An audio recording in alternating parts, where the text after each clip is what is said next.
let's be careful of our surroundings.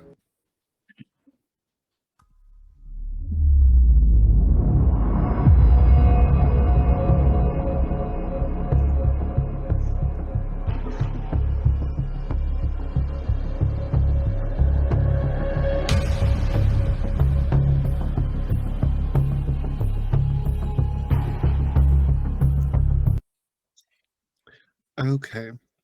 So the last we left off, you all had... Oh. Why are you very loud?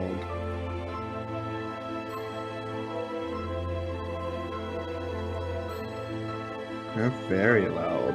Hold on.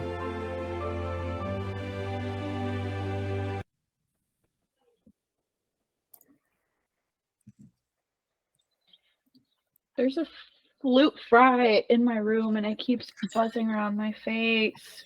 That's So you see me flute fry. flute fry. I am not there. So if you see me like batting, it's just Damn Flute fry. Flute fry. I love a good flute fry. That's my new nickname for my flutes. I'm gonna go back and teach and be like, hey, flute flies. Okay, that's pulled up. That's pulled up. Okay.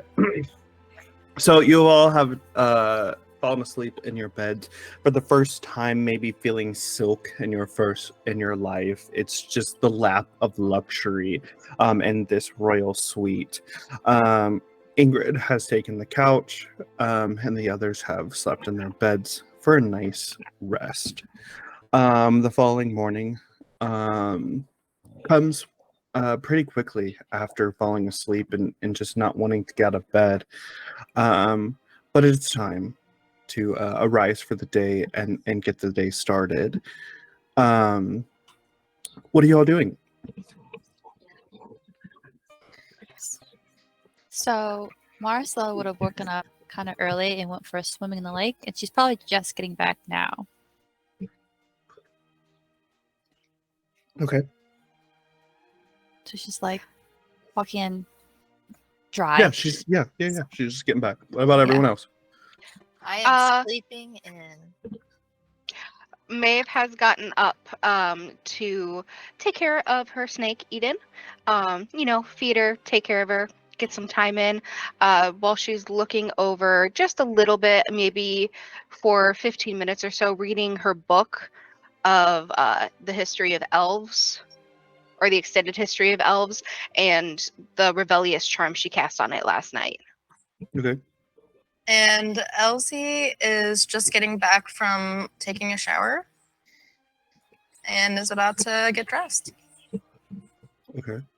Ingrid is curled up on her couch bed with a blanket and a cup of tea with one of her books open, just like reading.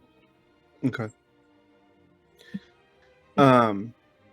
As you're all kind of casually doing your morning rituals, Evelyn is in the main kind of suite area, in front of a mirror. Her hair is perfectly coiffed. Her Wakefield blazer is cinched waist tight. Her skirt perfect. She's beautiful. Like, she is just the absolute fairest of them all. And she finishes up putting on some lipstick before grabbing an apple from the little kitchenette type of thing that, is in the suite. She shines it on her blazer and then tucks it away in her bag. She then kind of like scans the room at you all, and she's like, "Good morning." Oh, Morning, Evie. hey, Evie, how are you? I'm fine, but I figured we should probably go over some ground rules since we'll be living together for the next 2 weeks. There'll be no parties, extracurriculars, or anything going on in the suite while I am present. Do not go into my room without authorized permission. And also, it's Evelyn, not Evie. You don't have that right to me just yet. Astrid and Daphne are welcome to this room at any time they please. There's no need for kicking them out. If they are kicked out of the door, I will know, and we'll have a talk. We'll have a little chat. Second of all, if and when Sleeping Beauty decides to awaken from the bed, I wish to not have to speak with her until it is utmost necessary. Anyways, there's about 15 minutes before breakfast is already over, and you might be a little late. See you in class. And she turns and skips on her heel before exiting the suite. Oh, she's intense. I'm gonna grab my stuff and head to class. Or head to breakfast, I'm sorry. Right. I'll get the others up and go, and we'll meet you there. Sounds good. Ingrid's going to finish her cup of tea and put her book in her book bag, her bag, which is like sitting like right next to her. And then like she's gonna throw the blankets back, and she's already dressed. She's gonna like fold her blanket and then head off with Elsie or who is heading to class? Not breakfast? Oh. Or were we just walking to the classroom? I don't know. I'm just gonna go to the classroom for now. I'm not hungry. I'm good. And she's gonna walk to class. Maeve has already gotten dressed, and she puts her book in her bag, and she's like, I'll go with you, Elsie, to breakfast. Someone should probably wake up Cadence. I'm on it. Mars gonna go in there and be like, psst, hey, Cadence, you awake? She's gonna shake her. Hey, we have like 15 minutes to like eat and get to class. That's plenty of time. I don't think so. We have tests today. Remember, if you're on time or late. So 10 minutes early means we're on today? time. Yeah, well, No, today's Thursday. Oh, never mind. Today's Thursday. Never mind. Perfect. But we still don't want to be late for class. No. I don't want breakfast. Huh? Wait, what time is it? We have 15 minutes till breakfast is over and class starts. Okay. Okay. Everybody has already left.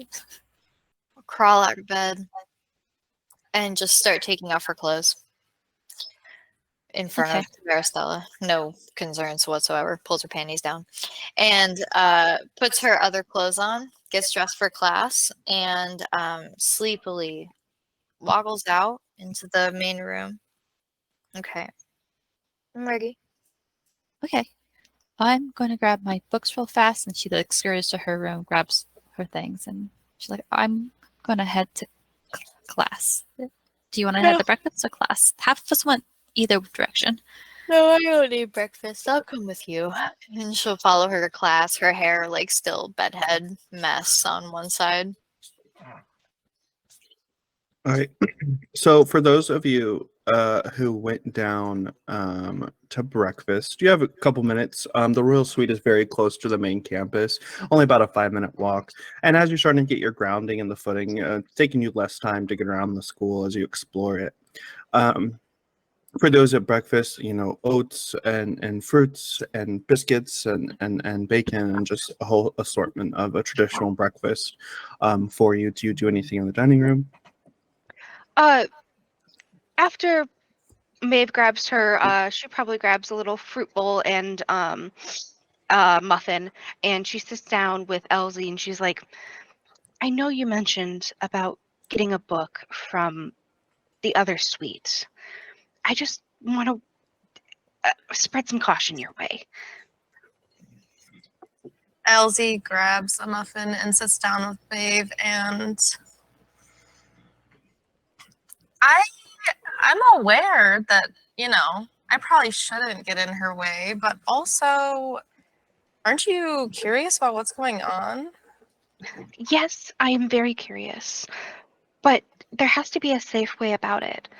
maybe I know that she doesn't like me or my family because of my aristocratic background, but maybe she'll be more friendly towards you.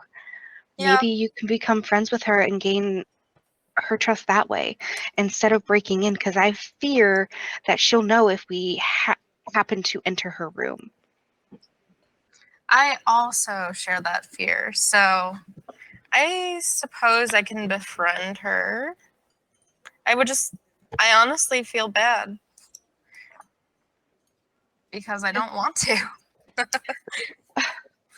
I wouldn't want to be her friend either, but it's better to stay on her good side than her bad side. You see how she treats Cadence ever since that outburst. Yeah. And I don't want to be on that bad side. Yeah. All right, well, I will befriend her and see where that gets me. Okay. Or maybe Ingrid too. She seemed to like Ingrid. That's true. Maybe I could use Ingrid as like my in. She can introduce me to her. In a more friendly way. Yeah. Yeah. Good idea. I like it. That's the plan. Okay. Oh, we probably should get to class now. I just Yeah, wanted to have a I forgot.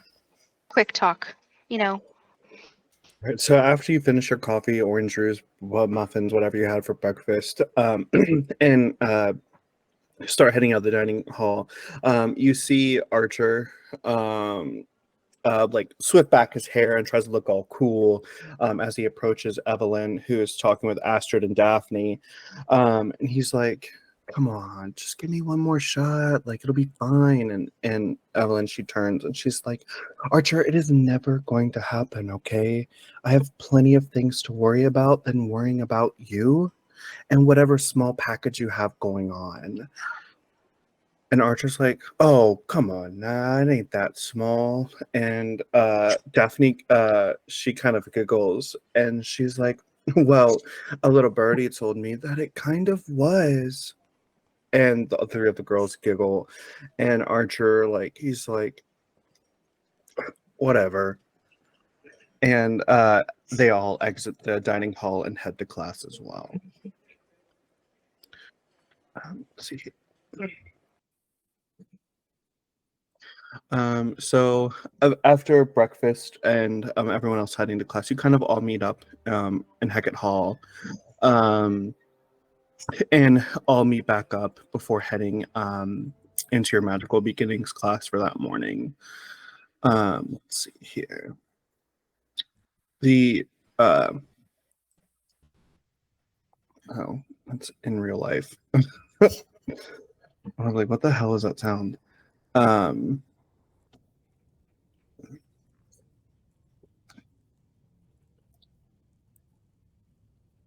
we go. The classroom around you seems more cozy as the autumn leaves have changed colors almost by overnight. The windows are open to let in the fleeting warm breeze. Birds chirp happily from the trees as on the grounds as Professor le Fey enters with a stack of parchment papers. She places them on her desk and then turns to you all. Before we begin today's lesson, I have a message from Headmistress Avis. She says as she pulls a paper and begins to read it out loud. I want to remind you all that while you're here in the walls of Wakefield, you are protected from dark forces that attempt to penetrate the school every day. While wards keep them at bay, that does not mean something can't slip through the cracks. Your professors and I are upping the wards over the campus for the next 2 weeks. The Witchwood is off limits past the Grove. All trips to Esther Hollow are henceforth cancelled until we can finish the protection runes. If you wish to leave the castle without permission from the faculty, your termination from the school will be absolute, and your memory will be modified to expunge any information gleaned from your studies here. I do not say this lightly, students. Do not even try. I will know. The last thing we need is for another student to go missing. Professor le Fey looks solemn after finishing up reading. She puts the paper down and looks at you all with tired eyes. One of our first-year students has turned up missing. You may have known her as Elodie Graves. If any of you know where she might be, please let us know immediately. Her parents are very worried about her. The lull of students and birds outside seemed to quiet, lost in their own thoughts. She turns to the blackboard where the word Bogarts is written, but with a wave of her wand, an eraser magically wipes away the chalk. We were going to go over these creatures today, but I have a much more important lesson I'd like to teach you today, off the record. This spell has been entirely useful when it comes to protecting yourselves from battle magic. Hushed whispers spring out across the classroom. Battle magic isn't something taught until later at Wakefield. It can easily get rid of nasty spells being thrown at you, in and out of battle. The incantation is Protellum Hexia. It must be used before you get hit by a spell, of course, and it takes a lot of energy to do so. At your age, you can only cast it about once a day, and only on yourselves. You won't be able to protect your allies with this, not at your skill level. The spell is also very fickle. Mastery of it takes practice, unlike any of you have ever done before. We are weak into lessons, and I'm already teaching you a high-level spell. Heed my warning, students. Darkness is coming, and we must prepare you for. And her speech is cut short as the doors to the classroom burst open, and a man in a black suit appears. His facial features are sharp, a black stubble around his chin and cheeks, and he walks almost so swiftly that you can barely hear it. He moves quickly to Professor le Fey, who grows a concerned face. He whispers something in her ear, and her eyes move quickly around the room. Of course, she says lowly. I will meet you there. Class, we're going to have to cut things short. You are advised not to practice the spell which I just said on your own. It's a highly volatile spell and can cause horrible side effects which I do not wish to discuss now at present time. The man scoffs before departing from the room. Please, trust your instincts. I know you all will be fine.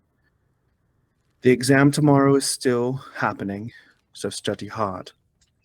And with that, she leaves towards the door.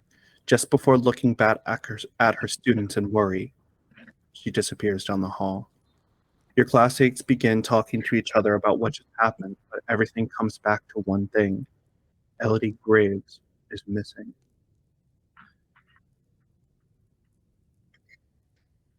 Maeve leans over to who she's sitting next to, which I guess since Elsie and her went to breakfast, she would have sat next to Elsie. That's the girl who was hurt. Yeah, it was. It's interesting, isn't it? I bet you, and she says it really quietly, Evie knows something about what's going on. Remember, her name's Evelyn. Right. She gives her a soft smile. That's She true. might know something, but then again, I don't think she'll give us that information freely. Well, we'll see how this goes. I'm planning on talking to her tonight, probably. Unless we bump into her during the day. Maybe. Let's see, what do we have next? History of magic. Yes, History history of- of magic. She's in our class, isn't she? I believe she is. Although, I actually might head to class early to see if he has a free period before this. I want to ask him some questions. Okay, I'll come with. Okay. She stands up. She's like, I'm going to head to History of Magic with Elsie if anybody wants to join. This early? Well, I guess so. Well, I just want to see if he had a free period possibly before this. And I could ask him some questions. And, you know, just see if he's available. If not, I bet that we can just hang out around the outside of class. Right. I mean, are you supposed to just walk in the room and find out if he's got other students in there? Well, if the door's closed, I assume that he does. So I'm just going to go there, peek my head in, see what I see.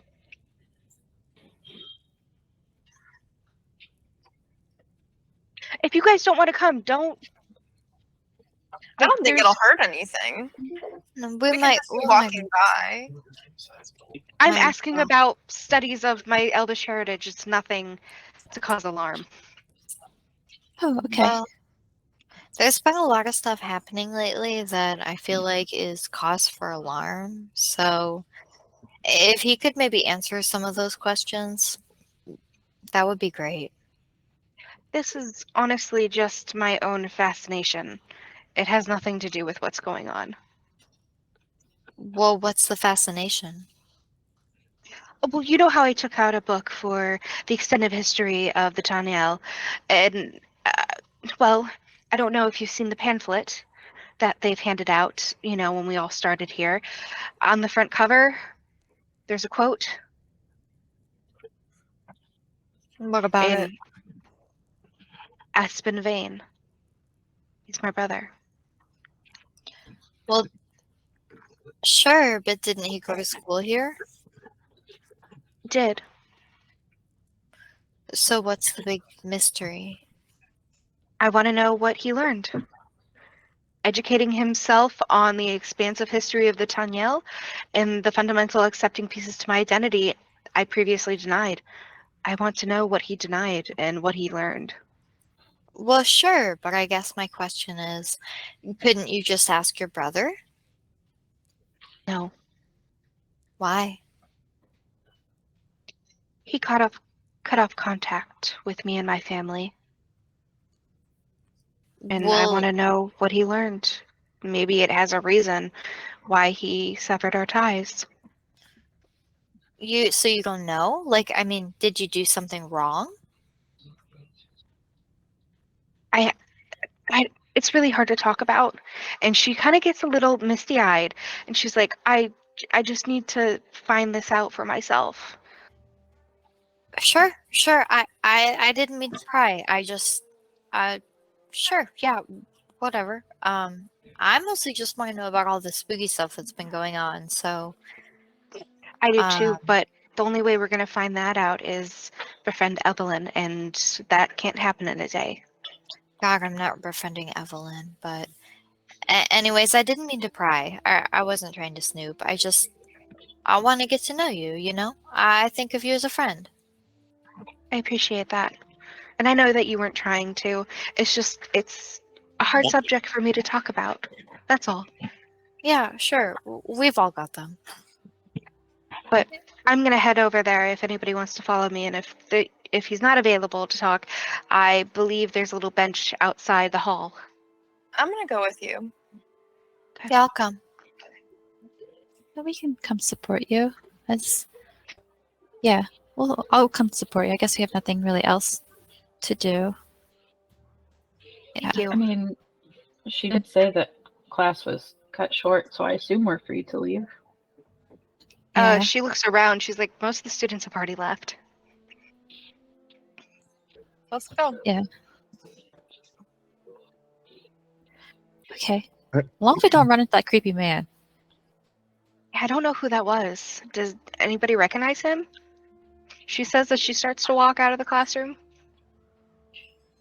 No. But he seemed very stern and had a face that was like, rawr. Maybe Predatory. Since she said that she would go with him, I was probably another professor. for someone who works at the school, maybe we just haven't met them yet because we don't have class with them. That's Like, true. as a He could be professor. professor. Right. I hope I don't ever have him as a professor. He's scary. Yeah, but I mean, if something big did happen or they found out something, you know, you can understand the stress in their eyes. Yeah. It is weird that we're like, can't go to Esther Hollow or anywhere outside of campus, which would kind of ruin our extracurricular activity with, botany. Yeah, I was gonna And say, aren't we supposed to go to the Witchwood? Are we still doing that? we were supposed to. Maybe after divination class, we can go speak to our professor and see if he still wants us to go. But he did say we can still go to the Grove. We just can't go past it. Then So we'll if just go to the Grove. we'll see if we can find something there. It's in a cave, he said. Maybe it's before the grove. We'll get more information when we go talk to him. All right, so you head through the halls of the castle before finding yourselves in the history department. You're starting to see an increase in professors and prefect presence, along with the rest of the campus. This type of excitement in the school hasn't happened for a very long time, but life still moves forward. You kind of pass along the halls of statues and display cases of different historical artifacts, swords, shields, things of that nature, before finding yourself in front of Professor Stella's classroom that is empty. Maeve wanders in and she's like, you guys can, if I could just talk to him alone, if that's all right. That's fine. Fine by me. I'll be Then why here. did we all Okay. come with you if you were going to talk to him alone? Well, fine, if you want to come in, come in. I just didn't know how interested you would be on the subject. She takes a deep breath and she walks in the classroom. Professor Stella? Professor Stella is at his desk, quill in hand, going over a book and some parchment. Maybe he's grading papers or something like that. He looks up and he's like, yes, Miss Vane. What can I do for you? Ingrid's gonna, she's gonna shrug and be like, I'm down for some history, and she's gonna just kind of like follow you in. Yeah. I was looking up on the extended histories of the Tunnel, and I was wondering if you have any book suggestions. Book suggestions about the Tonnelia? Yeah. Well, my dear, I teach the history of magic, not the history of the elves. I'm so sorry. I know, but history being history, no matter all race, wouldn't it be? We all have a part to play in the history of magic. There are lineage classes offered here at Wakefield, should you wish to take those classes, but what I know briefly of it, of my time studying history. Do you have specific questions I might be able to answer for you? Well, I don't know if you ever met my brother, Aspen. Yes, he was quite adult when I first had him, actually. But as his time at Wakefield progressed, he found himself studying history more than any student I've ever met, besides perhaps Eliot Spellman. Yeah. I just wanted to learn what he learned. That's all. Well, he took an independent project during his third year, and he left the school for a while. When he came back for his fourth year, he seemed to be different type of man. Well-to-do with his studies. It was like he changed during his third year. But he studied pretty much everything that had to do with elven lore, dating back all the way to the time when they first descended upon Everas by Una herself. Well, thank you for that. If you think of any book suggestions or anything you can think of, just let me know. Thank you.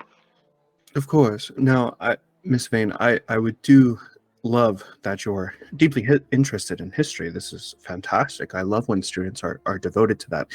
But your studies now are a little more important to you. Be careful with what you find yourself coming across. But if I have anything to give to you, I'll be sure to let you know. Of course, I take my current classes of all seriousness. This is just my personal interest. That's all. Of course. Well, if there's anything else I can do for you and your friends? Well, I'm sure that you've heard all the hubbub going around school, correct? Of course, the disappearance of that Miss Graves girl is terrible. When was the last time darkness like this entered the school? Well, he kind of sits back in his chair and takes off his glasses and sets it down on the table. Darkness has been around since well, the creation of the world, created from Oknos' self when he was imprisoned in the Neverplane. It was his way of getting back at Yuna. And there have been many attempts to seal away the darkness, but unfortunately it just keeps coming back. Recent history, there were a couple mishaps, nothing too important of note, but I'd say that the last time this school had something that was terrible would be Malastare. And what you taught us about last class. Okay. I understand. There was another time during your brother's stay here at Wakefield that there was an attempt to penetrate the school, but it was thwarted. He didn't have anything to do with it, did he? No, absolutely not. Thank goodness. Okay. In fact, he was the one to stop the darkness in the first place from penetrating the school.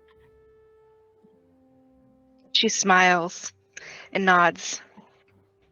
That's good to know. Of course. Now, you guys I'll be seeing you in a little bit for our lesson today, but was there anything else that I can assist you with? I'm good. And she looks back at her friends.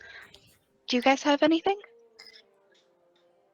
I do have a weird question. Do you have, like, a newspaper from today? Yes, why do you ask? I just wanted to read the headlines, that's all. The headlines? Nothing Yeah. of quite an interest, but yeah, I suppose. Here you go. And he hands it over to her. Okay, she's going to skim it for anything like darkness rising rise. She's like anything that looks weird because it feels like the school's hiding what's happening, basically. It looks to be a normal, average paper, different sports scores, different happenings around town and the region. There's an article about Princess Evelyn attending Wakefield, but there's nothing discernible of what you're looking for in it. Okay. And she like neatly folds it back up and hands it back. All right. Thank you so much. It's nothing. Sure. We'll see you shortly. Goodbye. Be careful. You too. And Maeve leaves and she takes a deep breath and, well, I guess I'll just have to continue my investigation when we're offered those classes. Or you can search the library. I'm sure Madame Violet might be able to help you. She's been around a long time. Yeah, I already checked out a book. I should finish reading that first before I continue on. Well, did you ask about all the other stuff? I don't know if he would have known my brother that much. No, I don't mean about your brother. I mean just about, like, the darkness. Did he say anything about that? Well, he said the last time this happened, well, there was 2 past times that the darkness had entered the school. Once, well, he taught us about Malastare and those events, but apparently there was an event when my brother was in school, and he was actually the one to stop it. I feel like we need to find your brother or find a way to contact him. He might have the answers we need. Did he say anything more specific about the event? The darkness was trying to... Oh, what was that word you used? Penetrate. Penetrate, sorry. Basically, the darkness tried to penetrate the school, and I can't that with that was word. all. So, I guess if we would look into the history of that, look up old newspapers, just to see if anything was said or not. But Old Yeah, that news, sounds like a good start. old newspapers. You don't have anything better than that? I mean, it would give you information on the event that happened, and then if it's similar to what's going on now, maybe it could help us. Are you sure there's nobody else in the school that could just give us a straight answer? Well, none Like- that I can think of. I mean, weren't some of the professors here when your brother was here? Some of the other professors? Yes, but we don't want to pry and make ourselves targets. Targets of what? Last time we asked questions, Professor Kern took it out on you. Yeah, that's because he's an old grump. But You better watch how loud you say that stuff. I'll say it from the rooftops just as long as he's not around. She's gonna kind of like roll her eyes and like look away for a second. Do you want to be here? Because you sure talk like you want to be expelled. Of course I want to be here. I gave up everything to be here. You don't act like it. Well, what do you want me to act like? Can all of you roll a perception check? I was Are actually we going gonna to fall say, down the well, steps? while they were talking, that Mara's like looking around, kind of like disturbed a little bit. Oh god, there goes the d20. 18. Just waiting for my page to load. Hold on.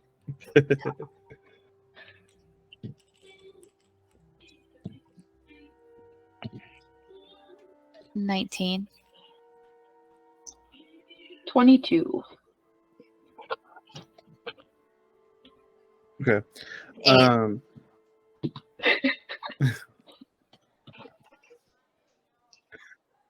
Hold, please. Almost there. Mm.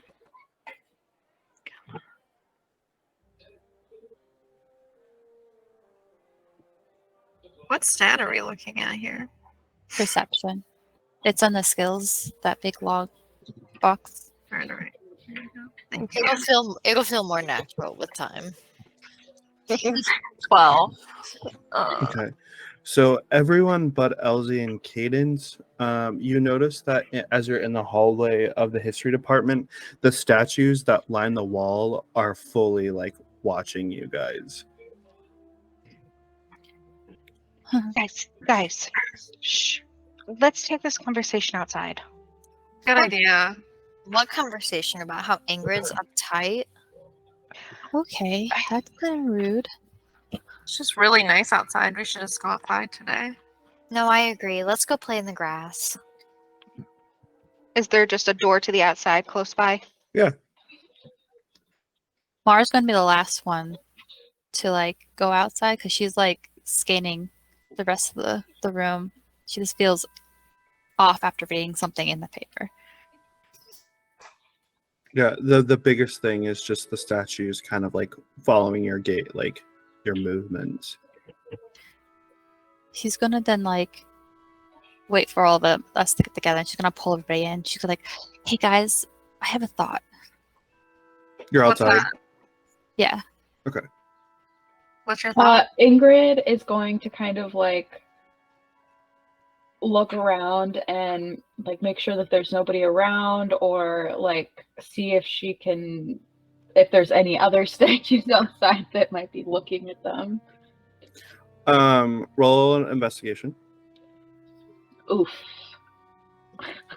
Well, I got my high roll of the night out, so where is it? 14. You see that there are just a couple students milling about, but the most notable person is Daphne. okay. So, in the paper, they mentioned that, Princess Evelyn was here. What if we have it all wrong? What if You mean? the darkness is after Evelyn? Because she is Well- royalty. That doesn't make any sense. If anything, the darkness would be after her because she's a grade A bitch. No, Please Cadence. lower your voice. It's the truth. As you're saying this out loud, Daphne walks by and she just smiles and walks back inside.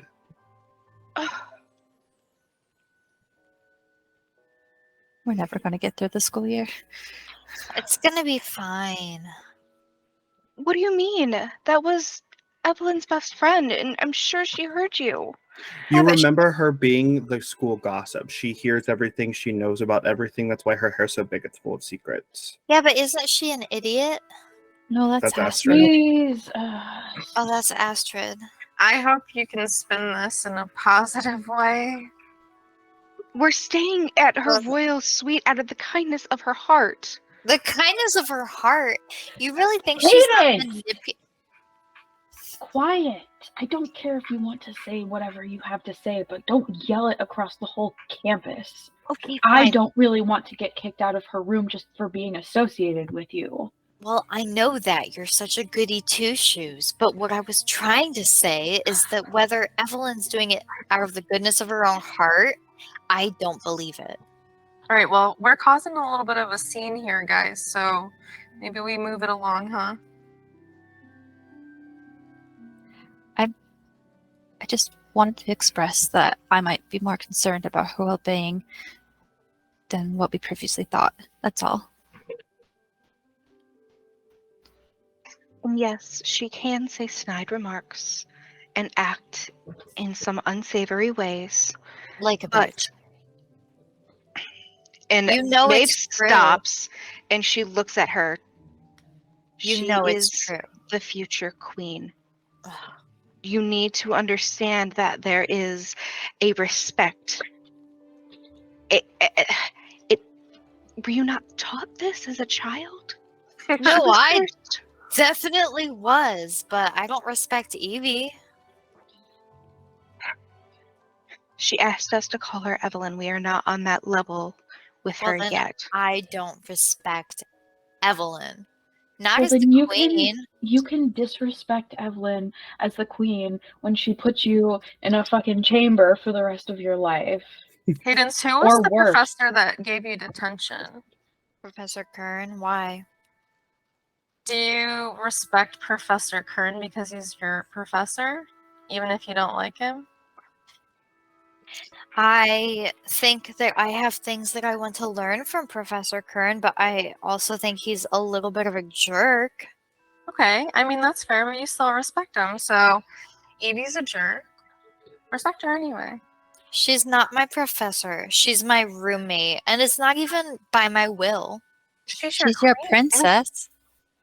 Bullshit. I don't like it either, but, like, you gotta be nice. I have been as nice as she has been.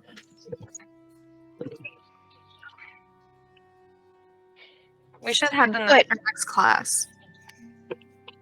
Marcel, before we go in, I understand your fear, and it honestly is a good idea. If the darknesses come, they might come for the princess. Think about it. That would be a huge major hit. Points gained on the darknesses side. Maybe we should keep an eye out now that we are within her suite. I think it's a very good point. It's very smart of you to think that. Yeah, be like not secret spies, but secret knights? That's what they're called here? Knights? In shining armor? Oh. Yeah, but not like the knight statues in there that just watch you creepily. No, nothing like that. I don't know. I'll be more conscious of watching out for her back, I guess. Take note of events as they Mhm. happen. No, I I mean- understand that. I have to admit, no matter how I feel about Evie, Evelyn, I still think it's a little weird that we found her bag covered in blood. Definitely. Like, Mhm. Why did they try to attack her? I mean, it's possible, but if anything, I think they're latching onto her because she's a toxic person. I don't think it works that way. How would you know? I honestly, I don't. But it doesn't feel right. She's not dark because she's a bitch. She's not dark at all. Why would she be here? They don't allow people like that in. Well, I just don't know if that's true or not. I mean, the Union Church claims to be super righteous and holy, but they let a lot of people in that are kind of controlling and awful, and I feel like any institution that has to be the case. I mean, Professor Kern lied to my face. I mean, every institution's going to be like that. The magisterium is like that too. Yeah, so, I mean, Wakefield has to be that way as well, and I don't know. I just think Evie has, like, a bad soul. Well, you can think that all you want. Just please don't drag us down into the deep depths of the lake with you. I'm And not dragging anybody down. Just Yeah, I'm by not able to making figure this out. comments that you make while we're around, Lucy gets those comments with us too. Well, every time you say something like that, you're not just hurting yourself. Try What do thinking you- about it like that. Well, what are you worried about, Ingrid? That she's going to retract your invitation to the cool kids group? Cadence. you've been very rude, Ingrid. I'm not exactly worried about a retraction of my cool kids invitation. I'm more worried about her ruining me along with you because of you. And I don't exactly appreciate it. I don't want to be locked in a dungeon. I don't care if you do, but I don't. So what do you want me to do? What's going to make you be nice to me? Because everybody's saying that I'm being rude to you, but I feel like you have not been very nice to me. Everything that I have said to you has come because of your own remarks. They've all been a response to your behavior. Maybe fix your behavior. So what, like slamming your chair next to me and rolling your eyes and... That's just all you trying to communicate nicely? Because I thought we were friends. We walked into the school together. That doesn't automatically make us friends. And You know what? It's fine. We can leave it at that. We should get to our class. As Yeah. that was happening, Maristela was slowly backing away from the group. Just so you know. Like, very uncomfortable. Let us get to class. Sounds good. All right. So you head back into the hall, and you find your seats. Let me get this back up here.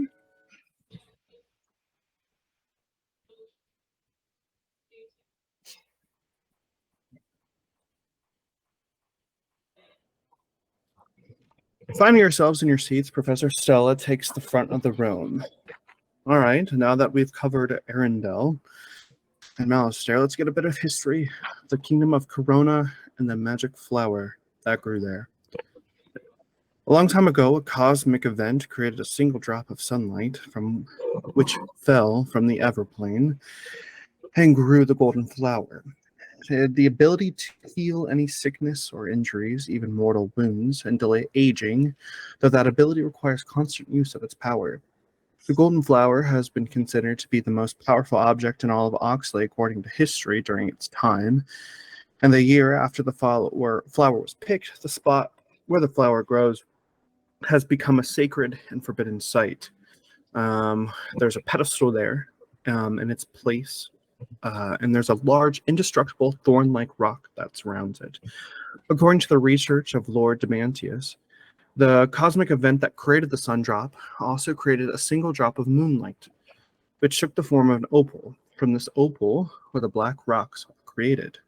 The Moonstone Opal is a supremely powerful ancient opal gem that has descended to Everas from a single drop of pure moonlight thousands of years ago, along with its heavenly counterpart of healing and light, the golden sundrop flower. In contrast to the sundrop, which is an object of healing and restoration, the Moonstone Opal has destructive powers that can cause death, ruin, and decay to those around it, enough to render an entire kingdom uninhabitable and devastated. It is the embodiment of death force itself. But the moonstone's opal power can be potentially be used for good if wielded in tandem with the power of the sundrop flower by someone whose intentions are good. The Kingdom of Corona knows this story well. The central hub of Corona's kingdom was built on an island just off the coast of northern Oxley, and it's grown over many years. The oldest known of Corona's line of monarchs is King Heir de Sonnet. During his reign, Corona was a bitter war with the rival kingdom Seporia.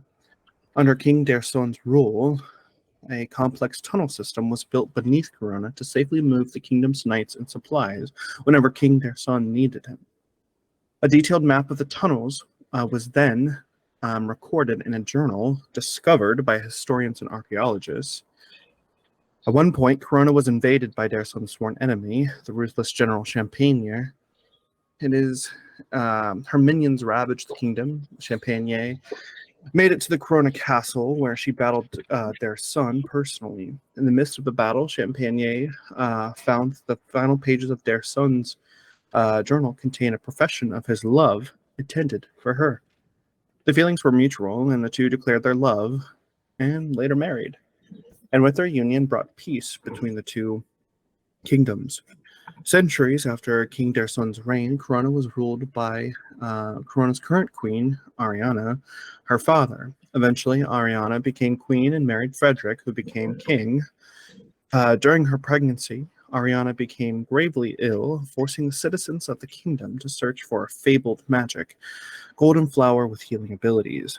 Once it was retrieved, the flower was then given to Ariana, and its power saved both the queen and her daughter, to which they named Rapunzel. Due to the flower's power, Rapunzel was born with golden hair, and is also said to have the ability to heal the sick and injured. Unfortunately, the baby was kidnapped, and her whereabouts were unknown to this day. But every year on Rapunzel's birthday, they send out lanterns in the sky to hopefully bring her home. He kind of goes around the classroom handing out some worksheets and stuff about the sunflower or the sundrop and the moondrop flowers, questionnaire questions, basically just an assignment to work on during class. All right, go ahead and work on those assignments. You can pair up groups, I don't mind, just as long as you get it before the bell rings. After that, you all may leave. If you need anything, please let me know. I still got to work on these protection runes for the school. Good luck to you all. Okay, I really have to go to the bathroom. I'm sorry. Can we take a pee break? Yeah, go ahead. Thanks. Rest of the history class to work on the assignment, work on other assignments, chit chat, whatever you want to do. Maeve dives into the assignment head first, and she starts, writing away. Do I need to roll to complete this assignment? Roll performance.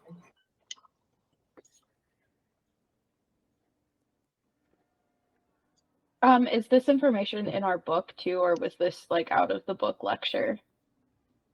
Yeah, the information's in the book as well. Okay. So Ingrid is also going to start working on it, and she's if she's allowed to, she's going to be using her book for reference to find information and stuff. Absolutely. You can roll performance with advantage. Maeve got a net 1. Okay, I'll hold on to that. Okay. 24. Okay. You pretty much successfully complete the project and get it done. This stuff just comes naturally almost to you as you're kind of poring over your book and scribbling away on the assignment.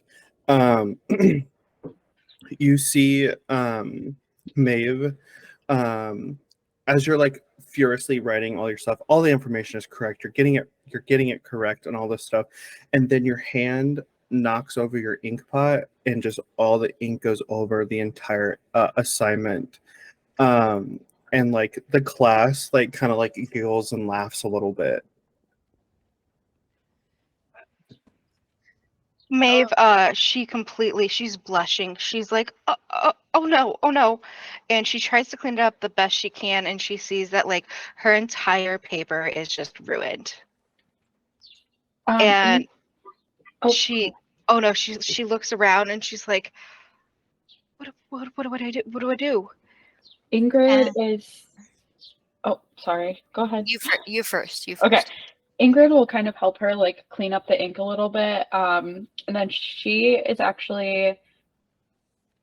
gonna go up, she's gonna walk up front to Professor Stella and ask if there's an extra copy of the paper. Oh, yeah. Did something happen? Everything okay? Yeah.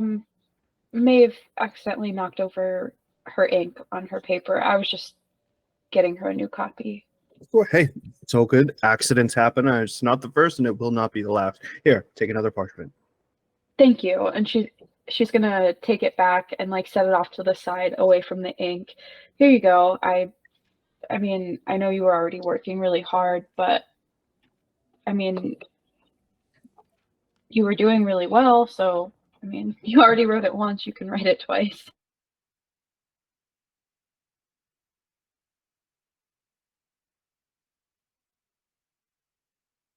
Questions. Would you mind helping me? Sure. Which one? And so like when she like tells her like which question she is stuck on, she's gonna like flip to the page in the book that has the information on it, and she's gonna be like, here, read this section. That's where I found the answer. Thank you so much. And she's gonna start filling out her paperwork again. You see Eliot in the front row like scribbling down and on the assignment. He stops like writing and he kind of just like sits at his desk a little bit and kind of like scans the room before like taking his quill, dipping it in the ink pot, and like faking like he's like writing more. And after that, Evelyn, she goes up to the front of the room and to Professor Stella, and she hands him the assignment. She goes, sorry it took so long for me to finish this, but Professor, if you don't mind, I have a few things I need to run for Professor Kern, and she holds out a slip that I need to complete. If it's okay that I kind of leave class early. And Professor Stella, he takes the glasses, looks at the paper, and he's like, yeah, just make sure you studied up on. Oh, yeah, I kind of looked at our syllabus. I already studied the archaeological finds of that. So for our next lesson, I might be a little late. And Professor Stella says, oh, of course, Evelyn. Absolutely. If this is what Professor Kern needs, and I see that this is also signed from Headmistress Avis. Absolutely, whatever you need to do. And Evelyn, she's like, oh, thank you, Professor Stella. I won't forget this. Here, I got you something. And she, out of her bag, she pulls the apple that she had gotten from earlier in the suite and sets it on the desk. And she looks back at the room, and her eyes look at Cadence, and it's just fire. And then she walks out of the room. Cadence returns that same look. Just hatred and fire and spite. Matched 100%.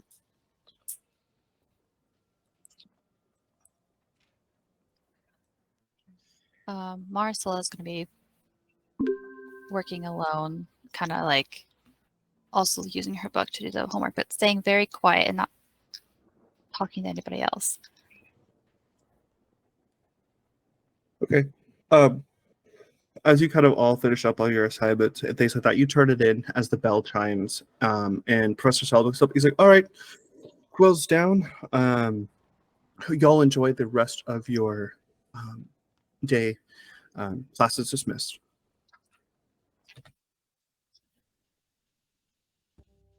Oh, that was so embarrassing. And she shakes her head as she walks out of the classroom. What are Okay. you? Oh, are you talking about the ink? Yeah, I'm sorry that happened to you. Hey, What? I don't think it's embarrassing. I mean, people knock stuff over all the time. It happens. It's really not a big deal. Don't feel embarrassed. I'll try. It happens to everybody. I mean, I've spilled potions before. It's not a big deal. That's true. Wasn't life or death.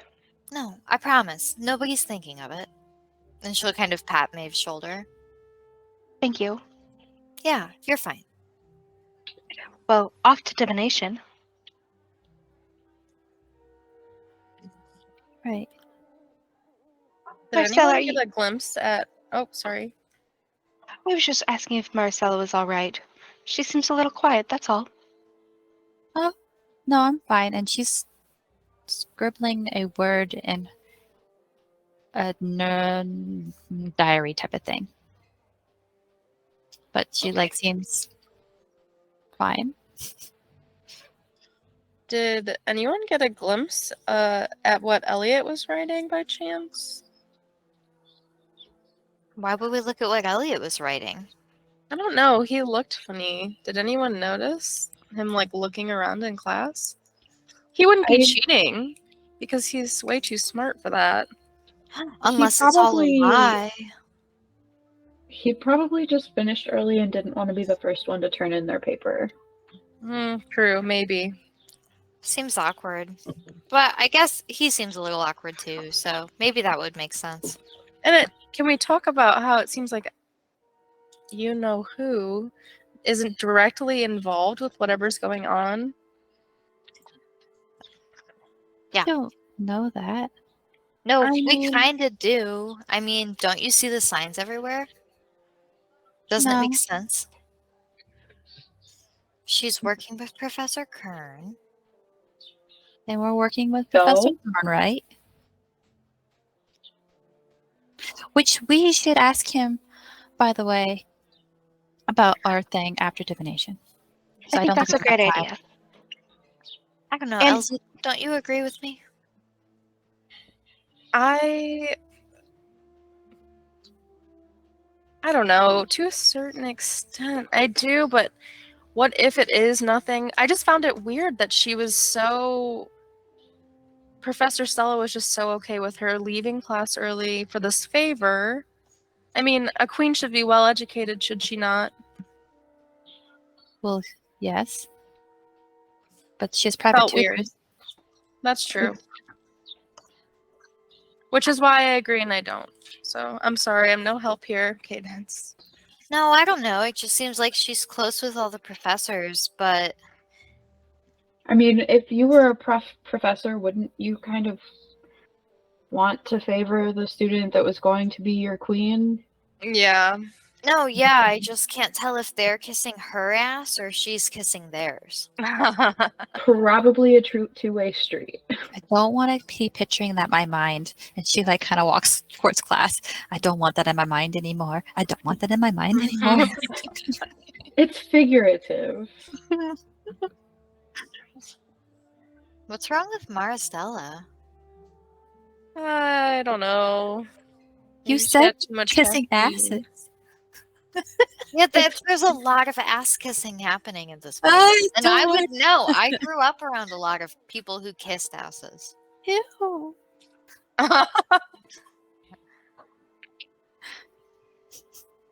What? It's just a saying. Yeah, it's not really. Not like lips on asses. But don't you picture it when you say it? No, just people that are being suck-ups. Brown nosers. Do-gooders. Goody two-shoes like Ingrid. Well, you when you say Whose that, ass I hear do you see me kissing? I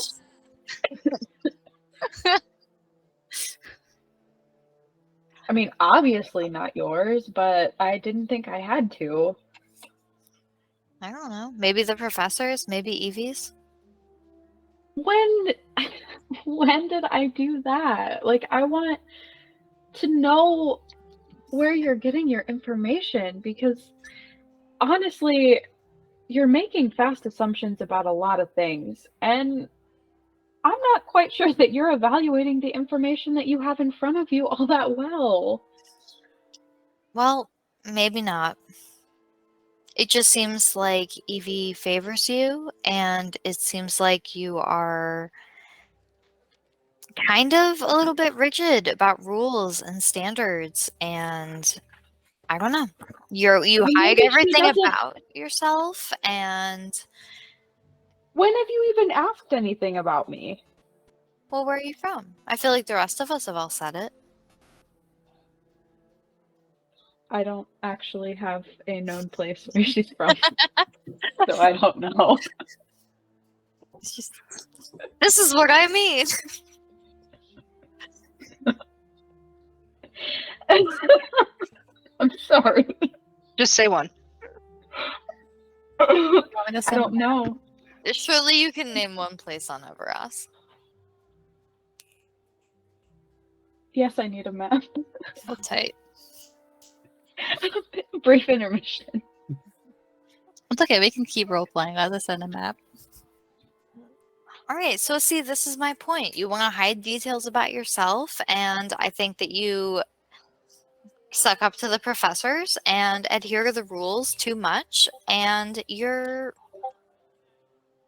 I don't know, not that nice to me. Tell me a time when I sucked up to the professor. All the times that you're like hounding us about being on time to class. But we could get expelled if we're not on time. Yeah, I know, but I just feel like Ingrid, I don't know. You seem to be scolding us a lot. I feel like you tell me what to do sometimes, and you've like slammed your chair into the desk next to mine, and you've rolled your eyes at me so many times, and I feel like you don't really like me, and it shows. It's not that I hate you. It's definitely not like I hate you like Evelyn does, but you haven't exactly been the most pleasant person to be around. You're just saying how everyone else is so mean and terrible to you, but you're kind of bringing it on yourself a little bit. I don't feel like anyone else has been mean to me except for Evelyn, and she was mean to Maeve mostly. Okay, well, Maeve was able to move past it. Why can't you? I did. I just still think Evie's a bully. Don't you? Yes, I do. Thank But you. what? Just let me finish. I still respect her, and I still know my place in society. Place. And Ingrid is not all wrong about wanting to be on class at time and wanting to follow the rules. Rules are very important here, and you need to learn that quickly. And Maeve walks off to the classroom. She's done with you two fighting. Yeah. LZ gets up and follows her. Sorry, guys, this is too much. We do have to be I careful. agree. And Ingrid's also gonna get up and leave. Cadence walks to class. All right. So, let's see here.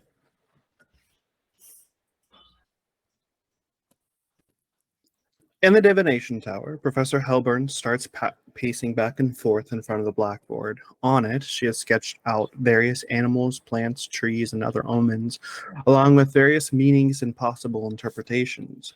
When the students start arriving, signaling the beginning of class, she shakes herself from her reverie and turns her attention to the students.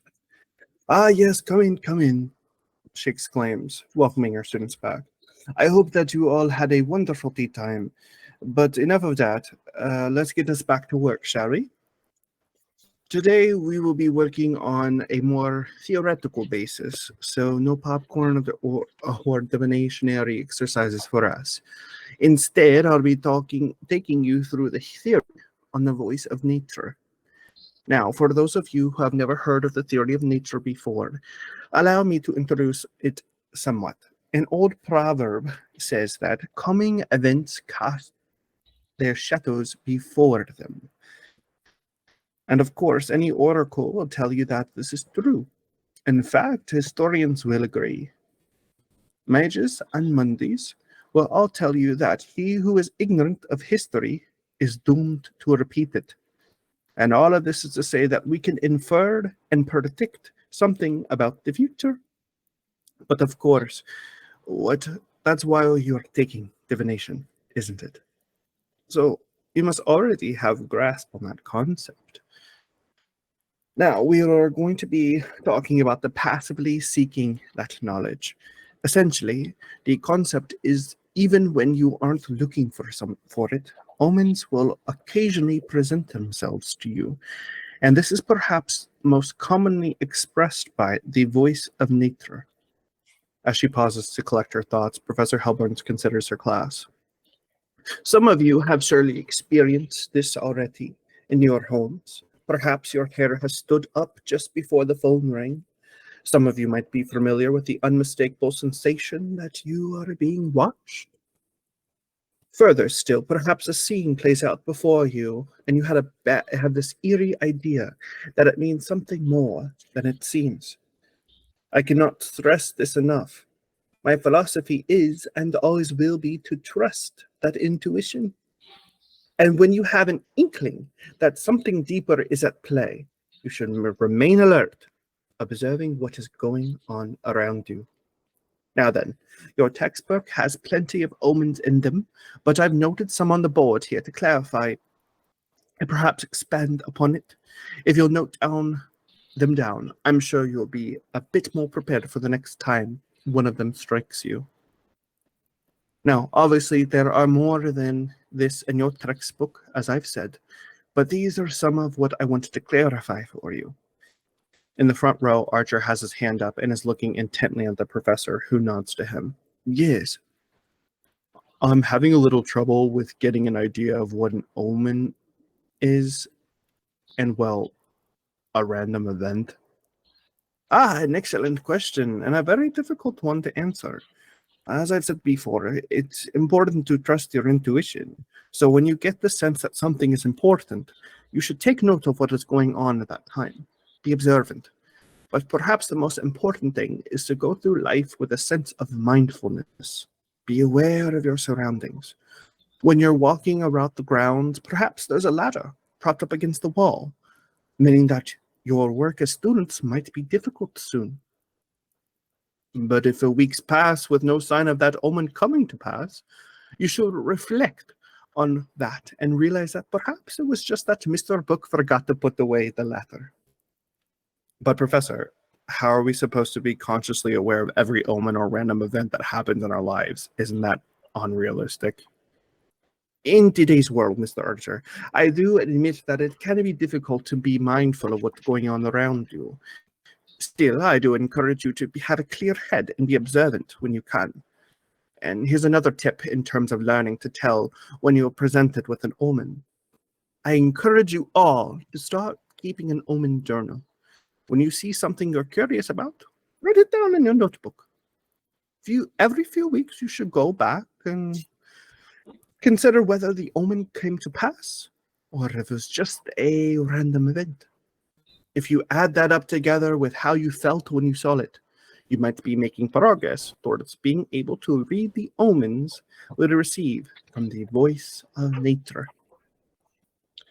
The bells chime overhead, and Professor Hellburn calls out one last reminder about her homework assignment that would need to be turned in. Remember to pick up your assignment on the way out, my dears, and do not forget to turn it in on time. Now, go, be well, enjoy your teas.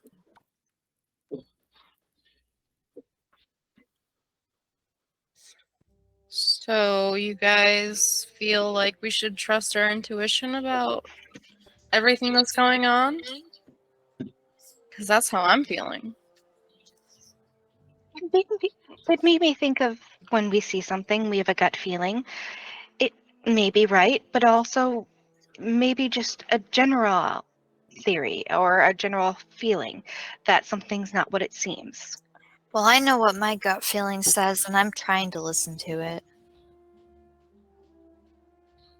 As you leave the tower, one of the windows is open, that lets in the air from outside, as you see Ivy creeping up along the walls around it, and you see a couple birds fly inside and fly around the tower before fluttering back outside. And then Cadence, just as you're walking, you can see it easiest. A little lizard crawls across your foot and then disappears out the window. Yes, Sydney.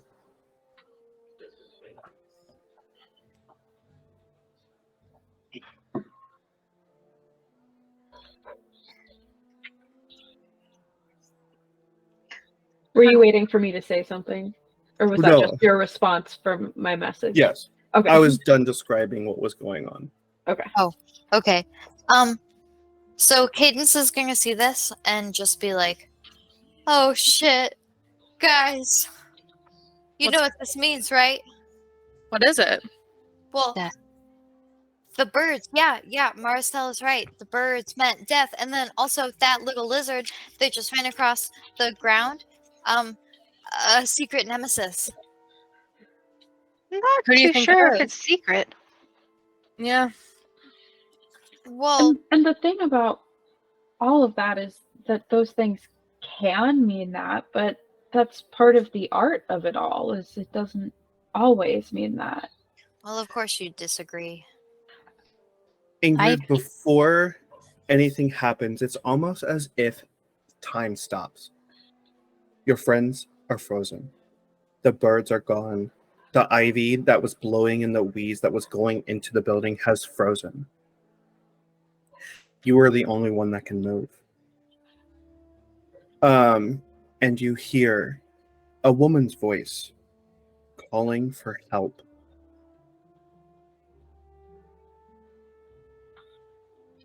All right, she's gonna like freak out for a second because she's gonna be like, what's happening? But then she's going to hear the person calling for help, and she's gonna kind of start like walking towards it. This woman is screaming in utter terror. She is it's those inhuman, animalistic fear screams, and you feel it. You feel her pain, her energy, like an empath. You're feeling everything that she's feeling, sadness wise, and being distraught.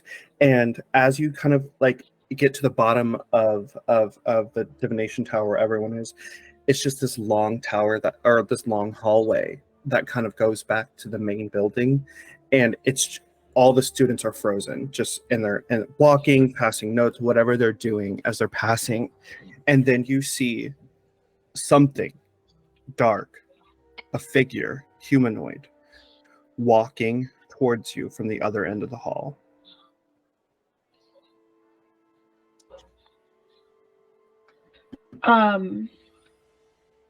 Is that where the screaming's coming from? Yes.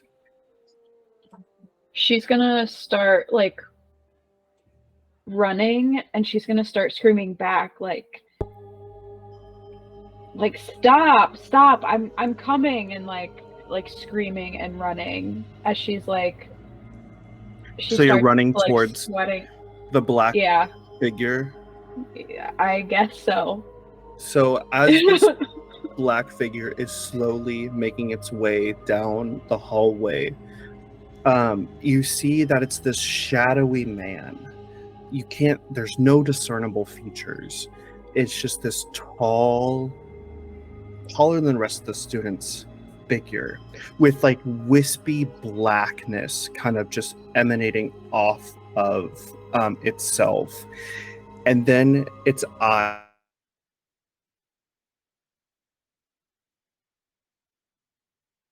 come from its eyes, and then it as you like run up to it, you finally find yourself stop, and then it looks at you, cocks its head, and says, "You're too late."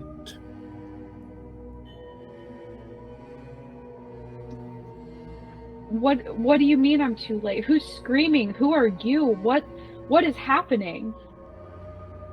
You don't know? Don't know what. A powerful oracle such as yourself should know what's happening. I've come to you once before, but now that I am here, there is no stopping me. And then he just disrupts into nothingness, basically shadow and dust. And then the whole room, just everything starts moving again, and you're back with your friends. She's just standing there, frozen, like in a cold sweat, like not moving, no longer like talking. She's like completely just like. Elsie looks over at her and she's like, Ingrid, are you okay? She doesn't say anything at first. What's the matter with her? I don't know. She looks frozen. Cadence will like push, nudge at her leg. She kind of like jumps when you touch her, and then she's gonna kind of like look around at all of you and like see that you're moving again, and then she's gonna be like,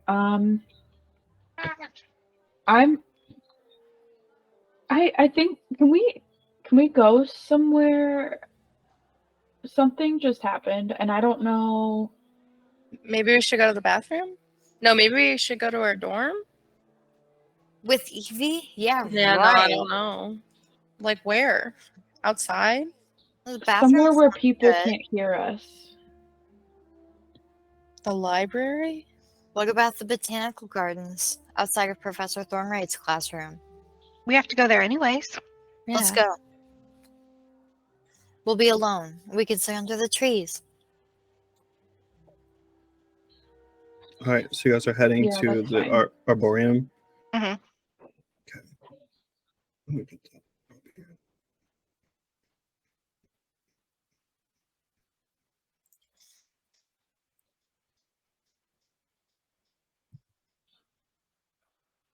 You guys follow Ingrid outside past the castle grounds, or past the castle and out onto the grounds, where you head to the arboreum.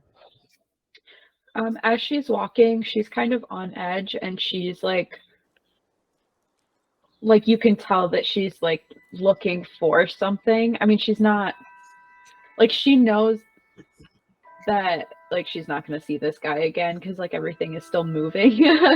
But she's like definitely freaked out and like just watching around her. Oops.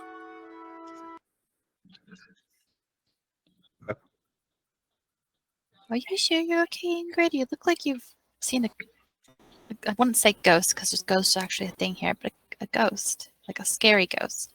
She like immediately turns around and gets like really close to her and like grabs her arm. Is like, shh.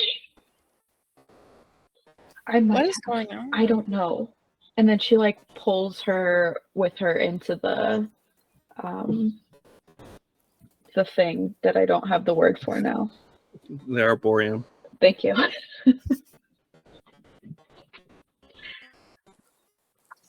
She's gonna kind of like walk in and like walk around and check for other people. And she's also, can I like investigate to see if anything's around that could be like recording or listening or like Yeah, watching? absolutely. Like she does not want to be heard. Okay. Investigation. Yeah. Okay.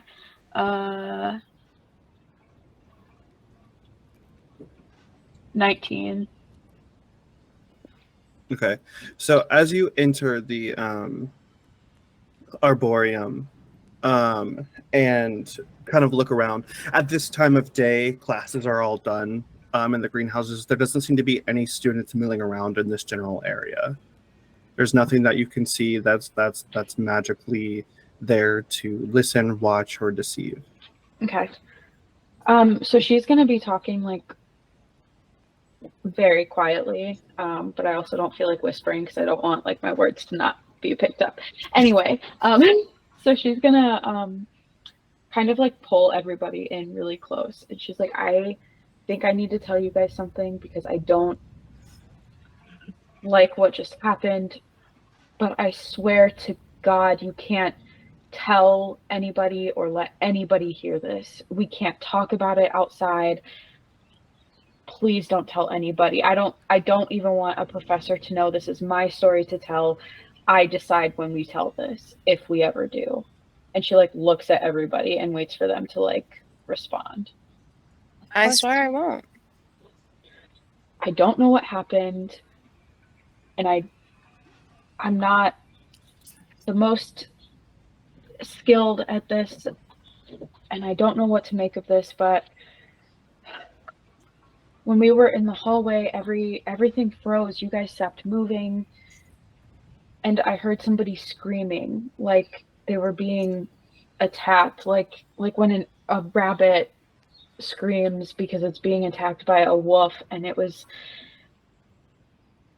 I could feel it, and everybody else was frozen, and I walked towards it, and there was a shadow, a person, a figure. I don't know.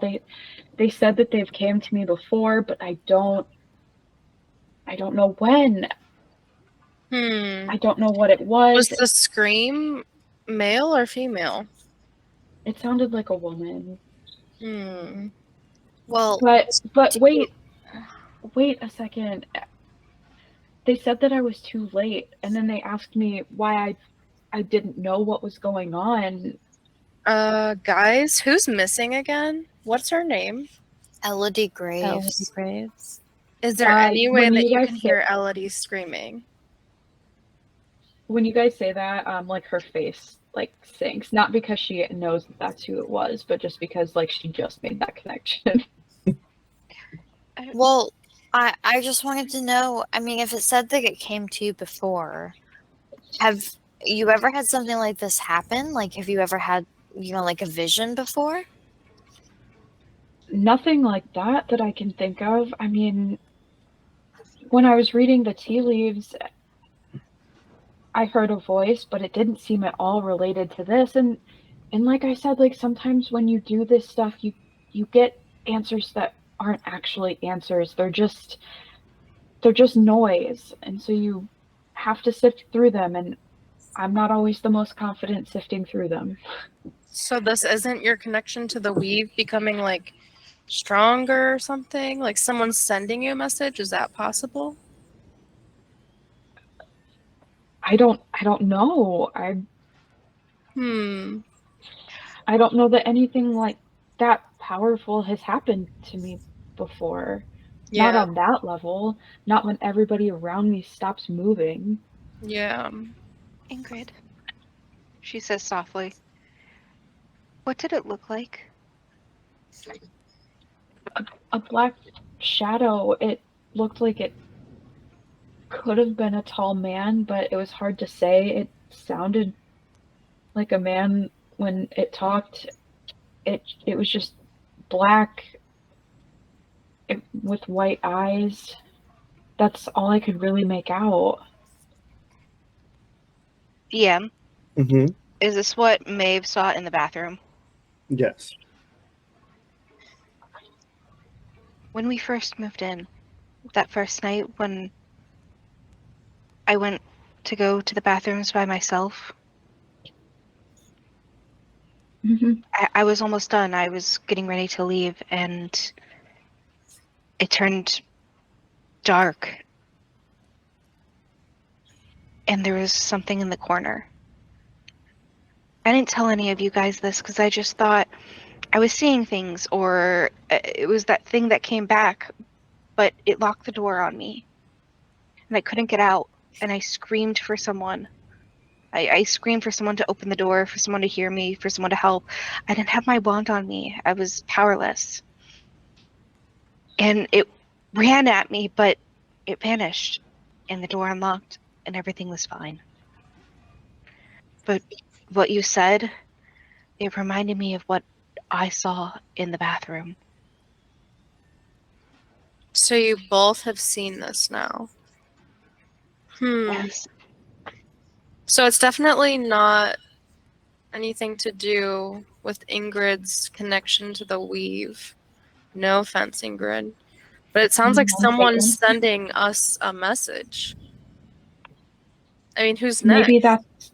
that's what it meant, is that it's when it said I've come to you before, but it sounded so specific. Like, I don't know. Well, Just please don't say anything. I'm only telling you this because of everything else that's happening, and it could be nothing. Well, thanks for sharing. And if this happens to anyone else, we should definitely talk about it right away. Agreed. I'm sorry that I kept it. That's okay. It also said that there's no stopping it, What? if that helps anything. That makes me feel worse. But it's I figured it okay. would. Yeah. It's- How much time do we have before our next class? That We're was our done. last class. What is it? That was our last class of the day. We don't have elective today? No, but we have to get the homework, except that it's in the Witchwood. Well, it's off limits now, right? Well, we can go in the Grove. But- Okay. Let's talk to Professor Thornwright first. Just in Yeah. case. I don't know if it's in the grove. It could be in the Witchwood, because he said it was in a cave. And we're already in the Arboreum, so Let's do it. are we all heading out? Yes. Before we head all the way out, Cadence is gonna sort of jog up to Ingrid and like catch her by her pants, probably because that's what she can reach, and be like, "Hey, wait." She's gonna stop and she's gonna stop and like look down at her. I don't want to fight with you. Why don't you like me? I've told you it's not that I don't like you. I just No, feel that's like not what you you're said. You said you don't hate me. There's a difference. you're a little loud about your comments about other things and other people, and I don't want to be a bystander and associated with that stuff that you say. I don't like it, and even if some of it might be a little accurate, it doesn't mean the whole world has to know about it. And I just don't want my life here to be made harder just because I'm around somebody who voices their opinion a little too loud. Well, I grew up that if you felt like you were right and you felt like the things you believed in were the truth, that you said them out loud and you made sure people knew about it. And maybe if you don't want to be a bystander, you should stand up for your friends. And I want you to know that I hear what you're saying, and I don't want to get you in trouble, and I don't want to get me in trouble.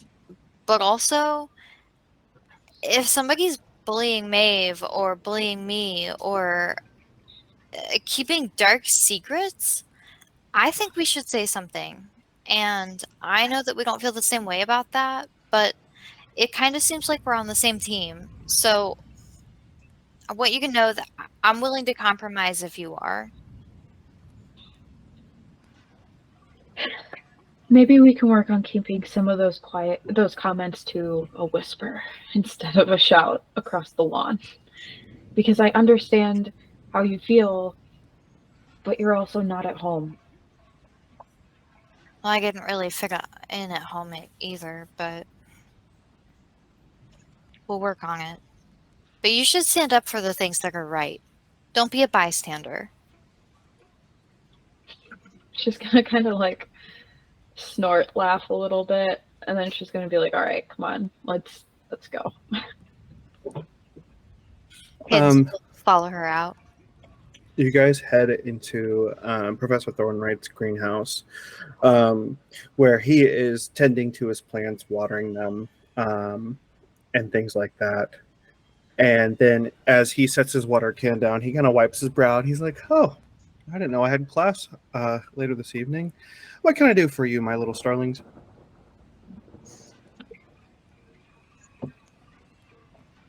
Well, Seedlings, I'm sorry, not starlings.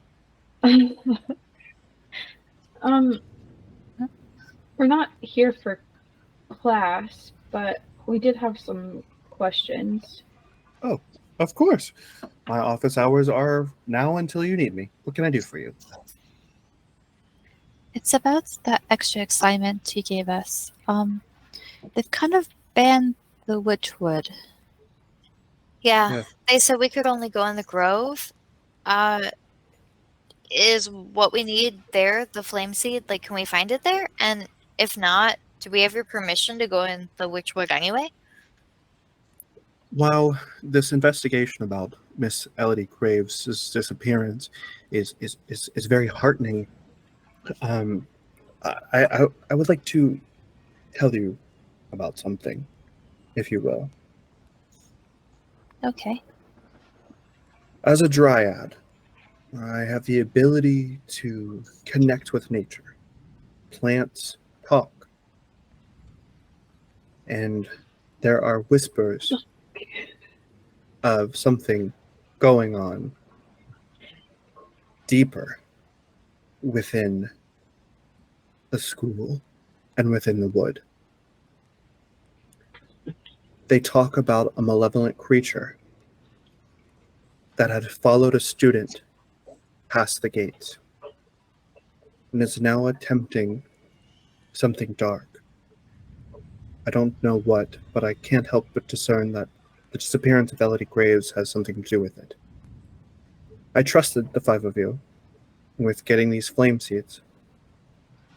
Yes, you have my permission to go into the Witchwood to the Grove, where the cavern is just not far from there. But at the same time, I do not wish for you all to be hurt or worse. My connect to the plants and the trees and the grass and the flowers and the shrubs throughout the forest will protect you should you need it.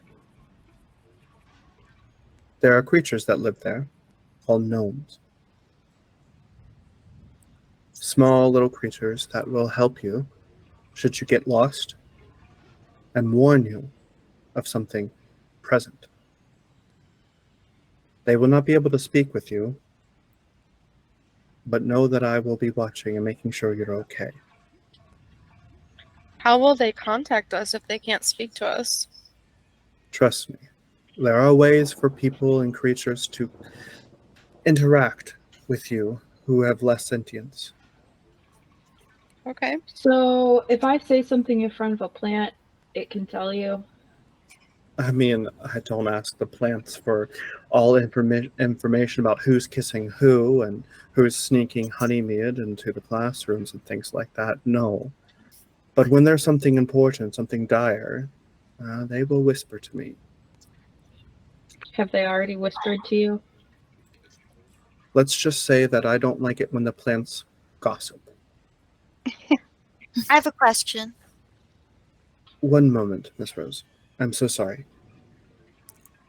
If you're talking about the conversation you had just in the Arboreum, no. I do not know exactly what they said, but they did warn me that someone was here. But no, I don't know what was said. Don't worry. I will keep your secrets about who you're making out with in the grove. Or if you're cheating on your homework assignments. I'm not like that. I am not human. I don't believe in all of this rigmarole that is at Wakefield. I'm here to help the world protect our forests and the conservation of the natural world. That is truly why I'm here at this school, is to educate. I'm not here to be your father or your mother or someone to tell you what is right and wrong, but I am here to help you. But in turn, I need your help. With Now, what? rhetorical question, more just I need your help in conserving forests and protecting nature itself. Okay. So, can we get a note that says that you give us permission to go? Of course. And you see a vine creep from the shrubs, grab a piece of paper and quill, and then it comes over to him and he grabs it.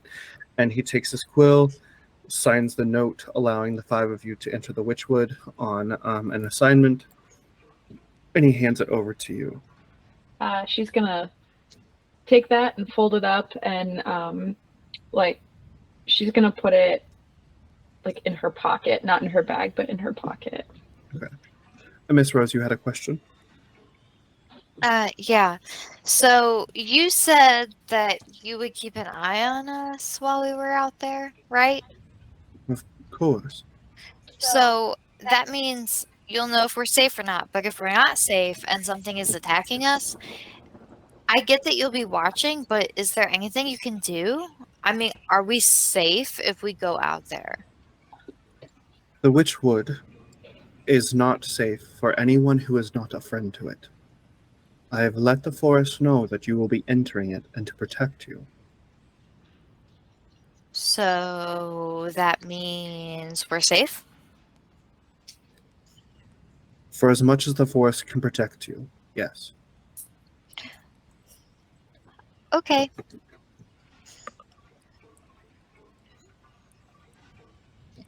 Now, Okay. was there anything else that I can help you, young blooming students? No, but thank you for saying that earlier. Sometimes people at the school do get caught up in saying he said, she said situations, and it's nice to know that you genuinely care about the goodness. Of course. It is my duty as a protector of the forest and a protector of my students. Can I ask a question? Yeah. Who was the professor that taught us the fractus spell? Thornwright. Was it this one? Mhm. And okay. Can I ask one more thing before we go? Of course, Miss Alvarez. What is it? Cadence here has really been struggling to learn that spell that you tried to teach us. I was just wondering if you had any extra pointers for her to help her learn. Of course. I'd be happy to help you. Now, Cadence, why don't you plant your feet right here in front of me and brandish your wand? Okay. Thanks, Ingrid. And she'll plant her feet as told and brandish her wand. May I see your wand? Sure. I guess so. And she hands it over. And he takes it. Oh, interesting. Stubborn. So outspoken. This wand. Oh dear. There's a bit of, and then he uses his arms, and you see a small sliver of a root be pulled out of your wand, and then it hovers in the air. You had a parasite in your wand. A what? A magical Like a worm? It's a magical parasite. It impedes the ability for the wielder to cast powerful magic. Beyond the O's, of course. So that's why I can't cast any spells? That's definitely a possibility. Now, here, and he hands back the wand. Go ahead, try Fractus again, and try freezing those plants over there. Okay. Roll a nature And check. Yeah, go ahead. she'll aim at the plants and cast Fraxis. You're not even gonna believe this. Oh no. I don't even know what to say. It was in that one. I'm sorry. Blame the dice. I'm trying to help you.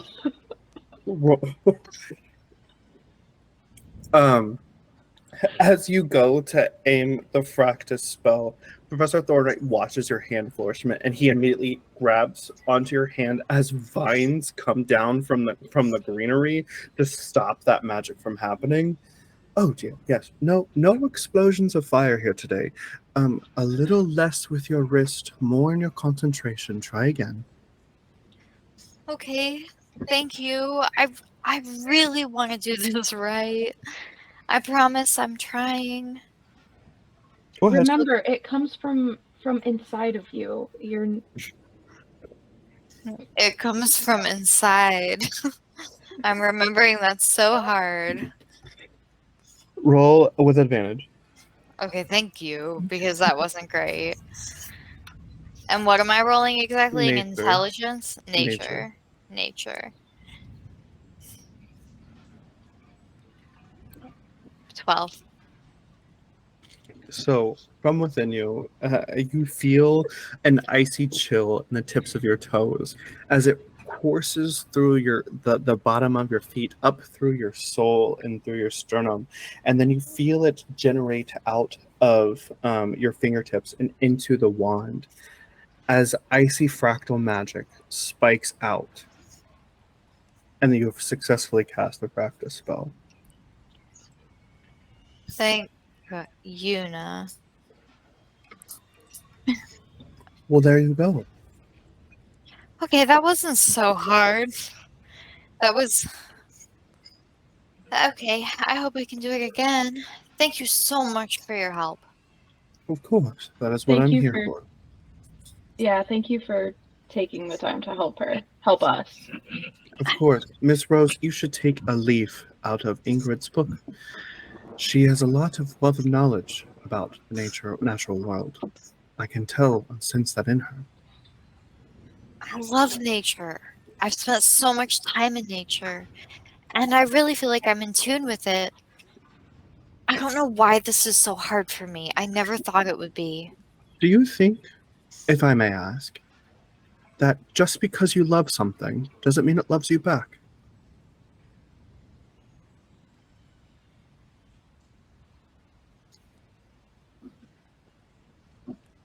I guess I never really thought of that. Nature is a force in itself. There is no good, there is no evil within nature. It is important to remember this, and that just because you might think one way, that there are other branches that you could think of from just what you're thinking of that time. You might be on a narrow path, that you're very headstrong, I can see that. But don't forget to branch out and let those leaves take in the sunshine. There are many different personalities and thinking abilities that a halfling like yourself is able to discern. But don't forget to branch out. But also, don't forget your roots. She takes that advice without comment, and she feels a little bit of her connection to the natural world weaken or sever. It doesn't feel good to her to hear those words. Now, is there anything else that I can assist you all with? No, I think we're good. Thanks for all your help today. Of It course, really does mean a lot. I do what I can. We'll be off to the Witchfoot to get those fire Flame slugs. No, Seeds. flame seeds. Flame seeds. Sorry. And we'll be Just sure to use this spell to cool them down before we touch them. I read ahead. Yes, good, smart. Miss Rose, if I have a Yes? word. Sure. What's up? The rest of you are dismissed. LZ walks out. Maristela almost runs out. Thornwright, he gets down on one knee to like kind of get on her level, to connect with her, and he puts his arm on her shoulder. You are destined to do greatness. There's no doubt about that. Your abilities are far beyond some I've seen here.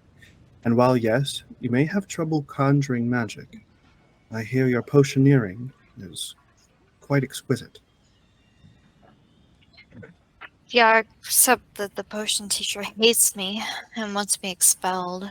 Professor Kern, it can be like that, I will say. He and I don't see eye to eye either. Even though botany and alchemy are supposed to be together, cohabitation. But what I have found useful in my time here at Wakefield and getting to know Professor Kern is that sometimes it just takes a moment of breath to step away and remember what you truly are there for. I guess I just wonder. My whole life, nature has been one of the only safe places for me, and one of the only safe things I could experiment with and be myself with and find shelter in. How could I spend my entire life loving nature so much, and it doesn't love me back? Let me put this in a way that possibly you could understand.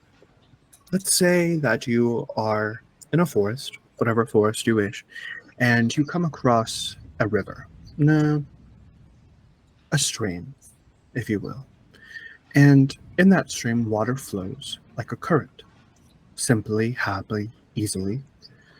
But then what happens when a beaver decides to create his dam in that creek? What happens to the water? I guess it builds up. Exactly. The stream past the dam trickles. It's no longer as powerful.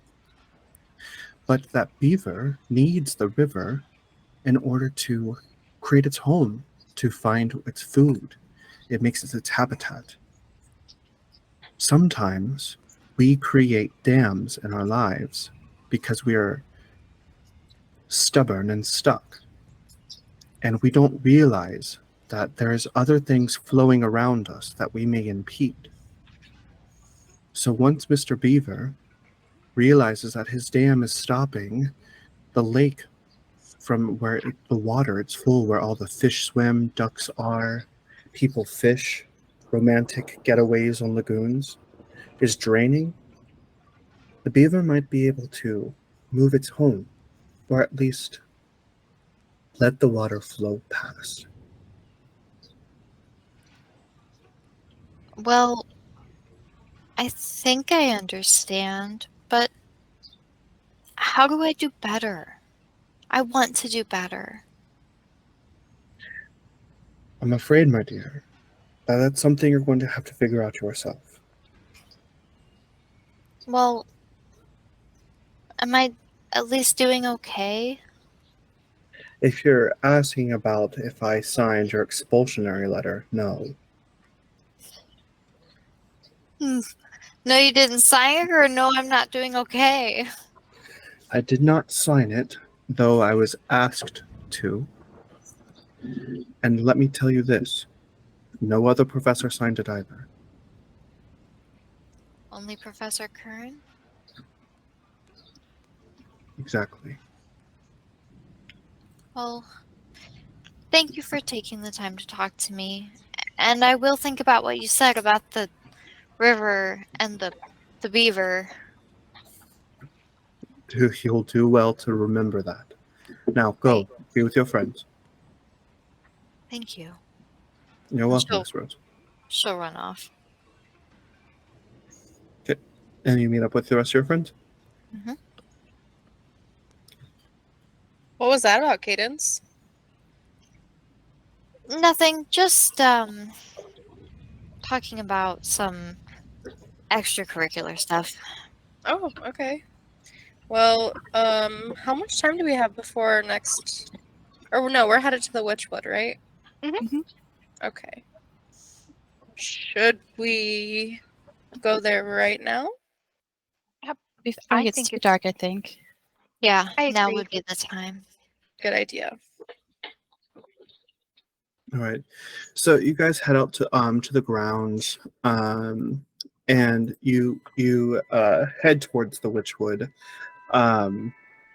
You follow along the path with Professor Thornwright's note in your pocket, and you head out to the forest where it's beautiful. The trees have all turned yellows and reds as autumn is taking over summer. You find yourselves along the path, and you discover the grove.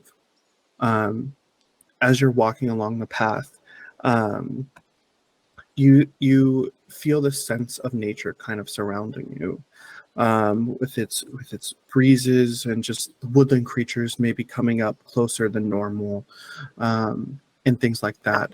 Before just passing the grove, you come across a small little alcove just beyond the trail line, where you see what look like bird houses, all in a little haphazard um, way around the hills and rocks. It almost looks like a little village. Whoa. What are those? I don't know. What is this place? It could be the gnomes. They're supposed to be small, I think. Oh, yeah. I bet it is. Do Well, we say? No, he said we can't communicate with them, so we just We can find still the say seeds. hello. well, are gnomes much smaller than halflings? Because even though those houses are tiny and cute, they look like they're more suited for birds than they are for humanoids. Oh, maybe fairies. Could be. Maybe we should say hello just so they don't think we're trespassing. Hello, dwellers of the forest.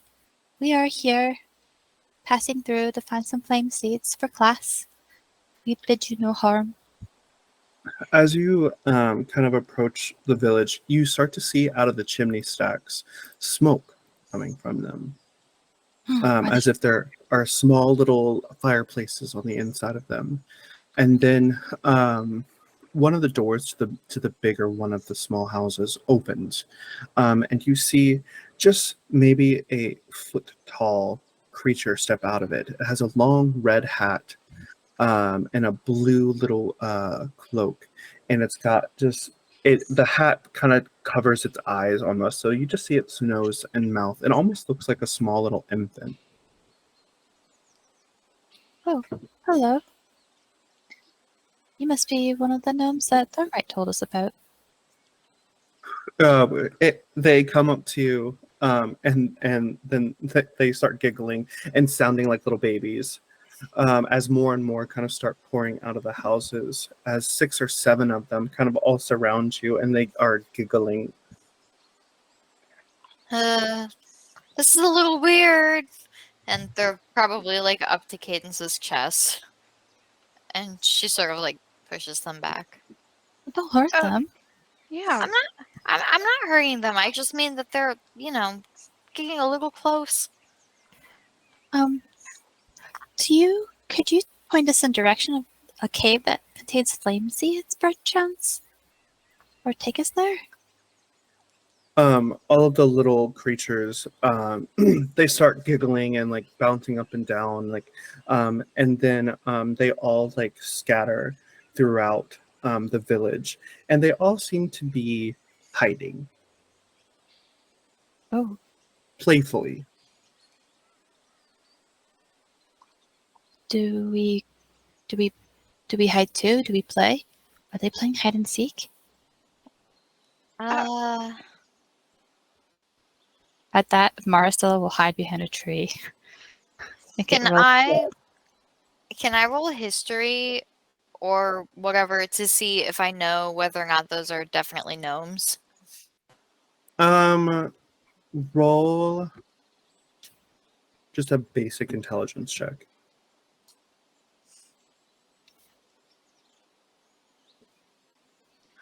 What the shit?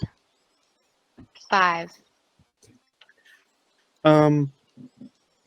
So you can't quite discern if they're gnomes or not, but you definitely see them throughout the forest on your travels before. I think I've run into these guys before, but I don't know exactly what they are.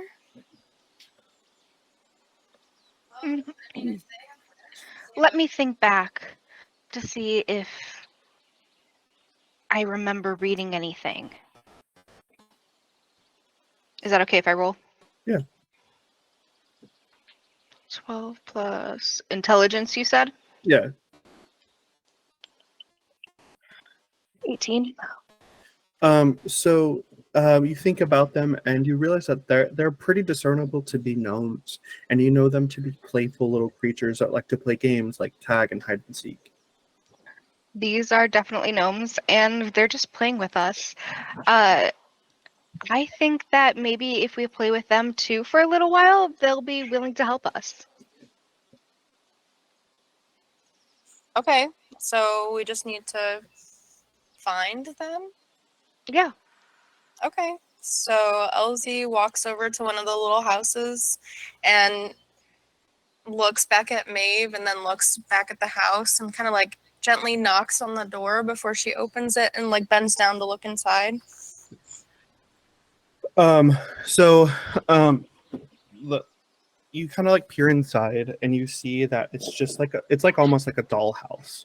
You see little furniture for their beds and for their like parlors and things like that, little kitchens and things of that nature. As you peek inside. But when you were watching all the gnomes, they kind of scattered around the forest and they didn't go inside. So Elsie closes it and like looks around. Roll investigation.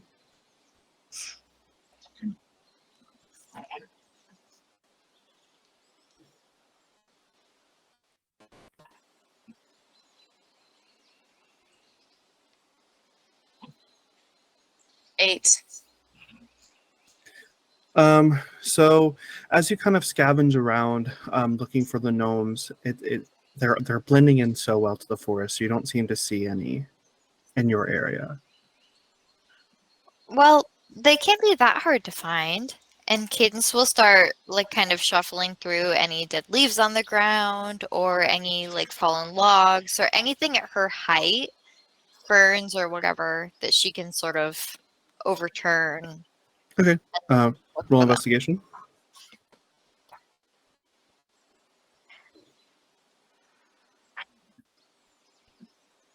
Now, not one. I think you should get rid of those dice. Yeah. I also think you need it's- different dice. It's To burn them. It's 2 different sets. Actually, this works perfectly. Right. So as you're kind of going throughout the forest, flipping over logs and going through ferns, your foot slips on mud and you start rolling down a hill, kind of hitting branches and logs and underbrush, taking 4 points of bludgeoning damage. As you hit your head, you get scraped up and you start bleeding. But finally, at the end of the hill, where there's just forest and brush, you stop because there's just a fallen tree for you falling down any farther. Maristela peeks behind her hiding spot. She's like, "What was that?" I think Cadence just fell down a hill. Cadence! And I like try and yell at her. Are you okay? I'm good. I'm fine. I'm fine. And she'll kind of stand up and look down at this fallen log and around the area in which she's fallen. As you kind of walk around the log, you see that there is a mound that is kind of in the center of a small clearing in the forest. And on top of this mound, you see a pale corpse with blonde hair and a Wakefield uniform. She gasps like a deep and yells, "Guys! You found Guys! I think it's Elodie." Oh my god. Somebody call for the professors. What do we do? Cadence is like scrambling backwards in the dirt and the leaves. She's dead! She's dead! Maeve, as she followed like Elsie down the hill and towards it, and she's like, and can she tell if Elodie is deceased? Roll medicine. Okay. Oh, 14 plus 3, 17.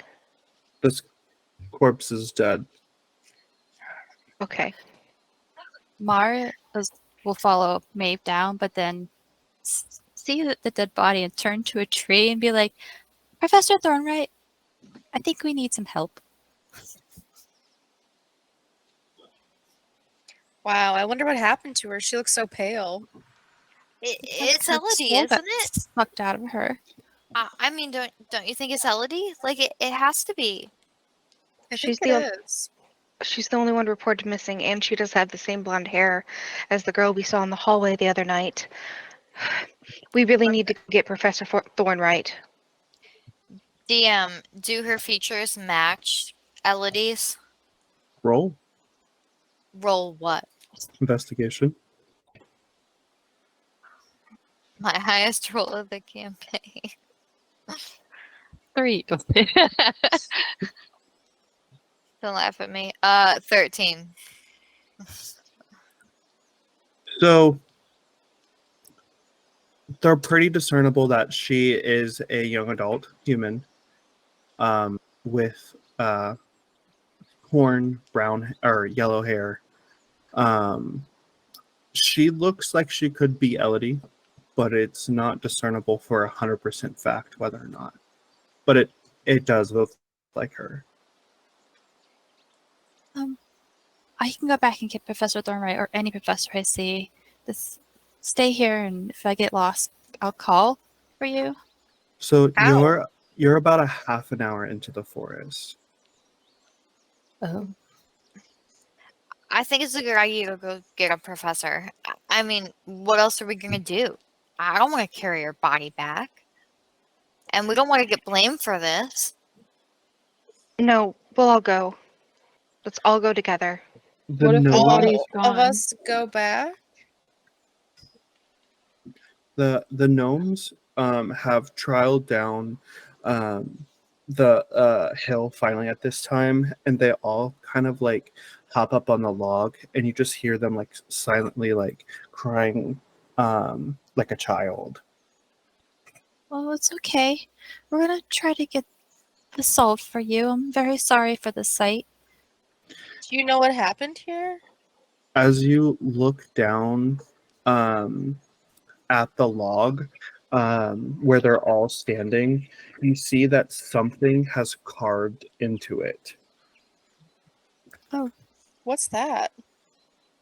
And you see it in full that says, I am back from the dead. All those who escaped me will die.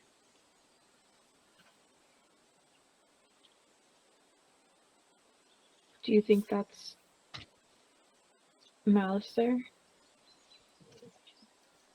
What does he mean by all those that escaped me?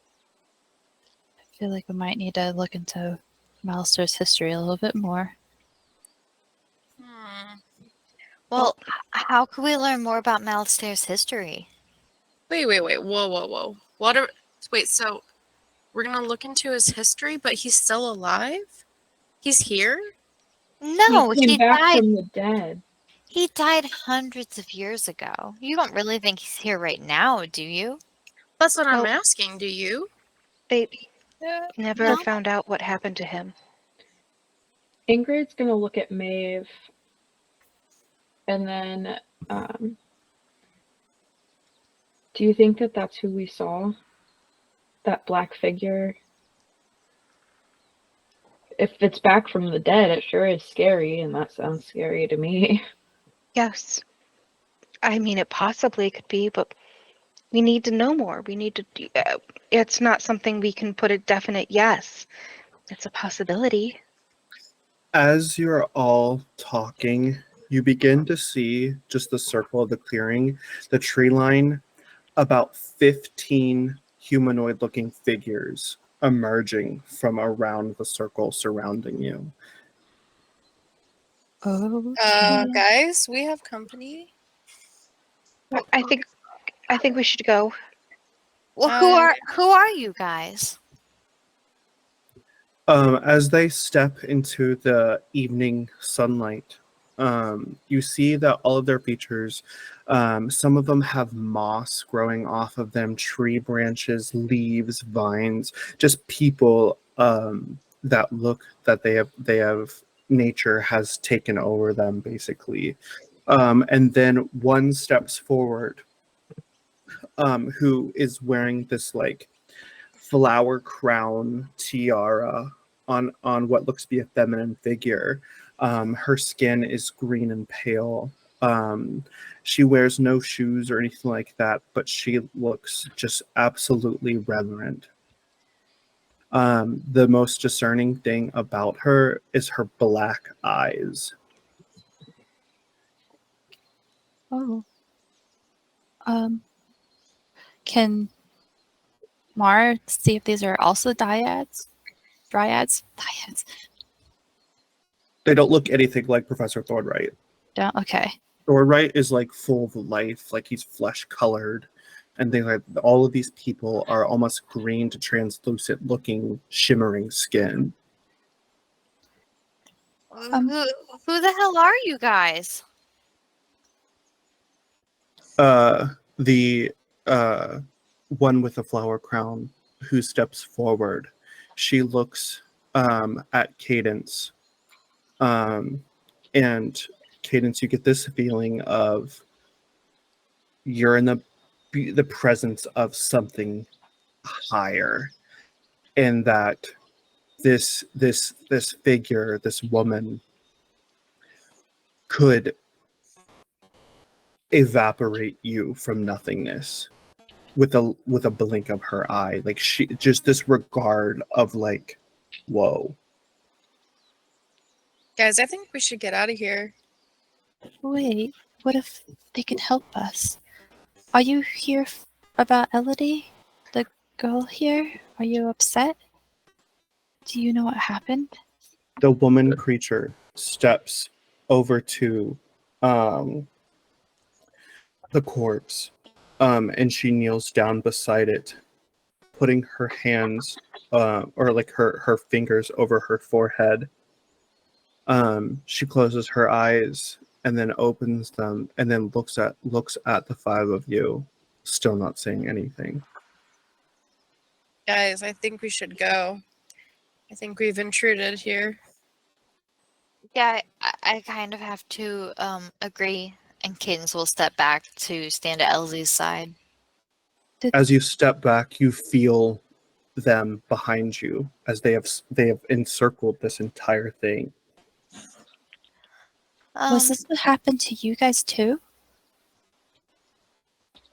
Is that what you're trying to tell us? She steps, she goes from kneeling, and then she walks around the body, and she looks at you, Maristela, curiously. Her eye, she kind of squints as she looks you over, but then she looks at the rest of your friends, still not saying a word. We didn't mean no disrespect, ma'am. We were only playing fun games with the gnomes, and stumbled upon this horrid sight. May we She leave?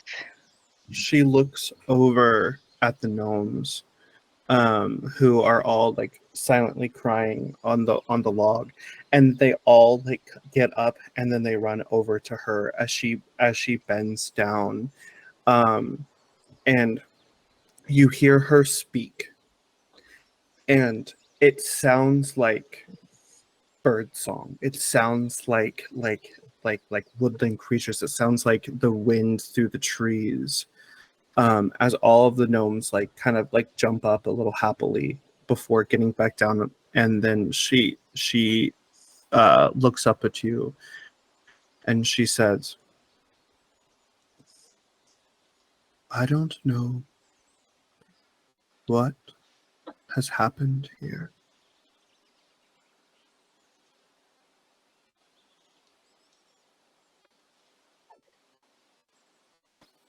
We don't know either. I mean, we kind of do. And she like looks at the log. We are the people of the forest.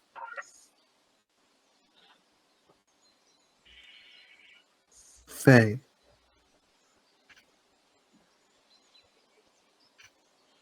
What do you know of this poor girl?"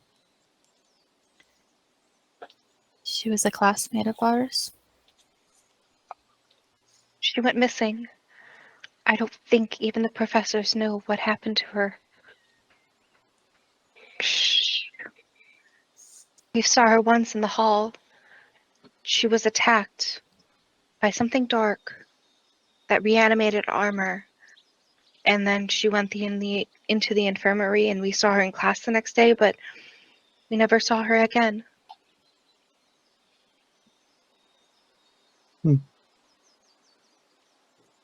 You should return to your dwelling.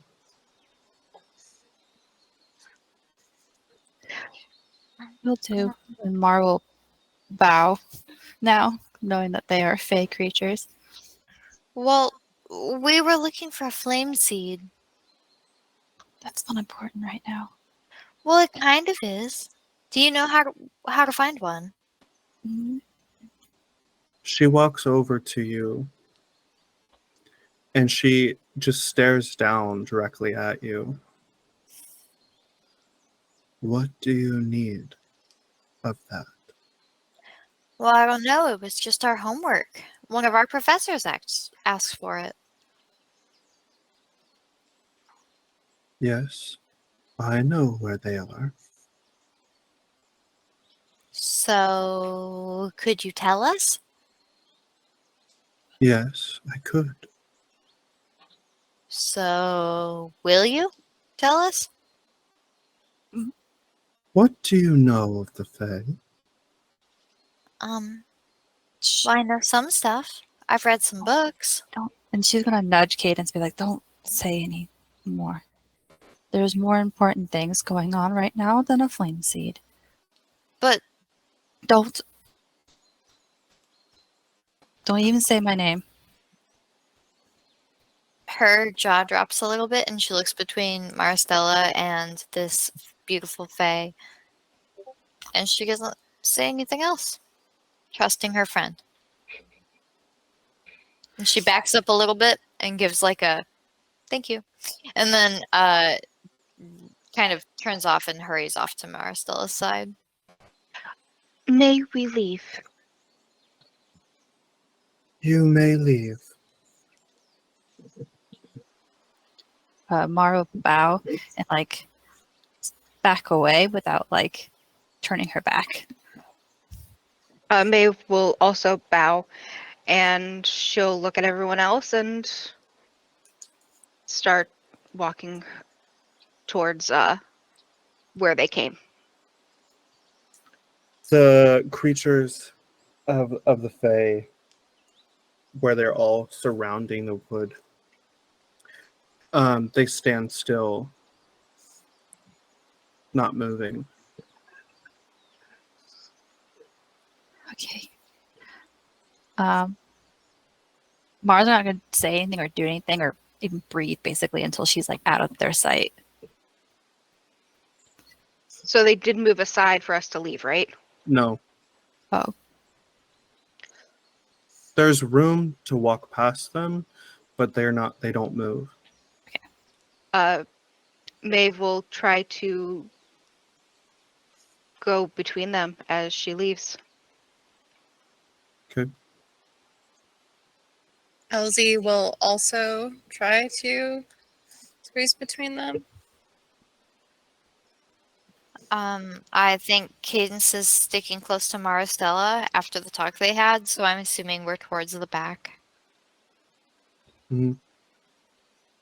You also exit. Mm-hmm. As you leave the fairy circle, you see them all disappear, along with everything inside of that clearing. Whoa. What just happened, guys? They took her. I wonder why. We have to tell Professor Thornwright. Yeah, let's get out of here. I don't feel so great about telling him. I know, keeping all these secrets, blah, blah, blah, but I mean, not that I exactly trusted her either, but why was she so interested in why we needed that? This is exactly what I meant when I said that you suck up to the professors. Like, why are you so afraid of telling the professors? If something scary is going on or something dark, I was about to say something about it.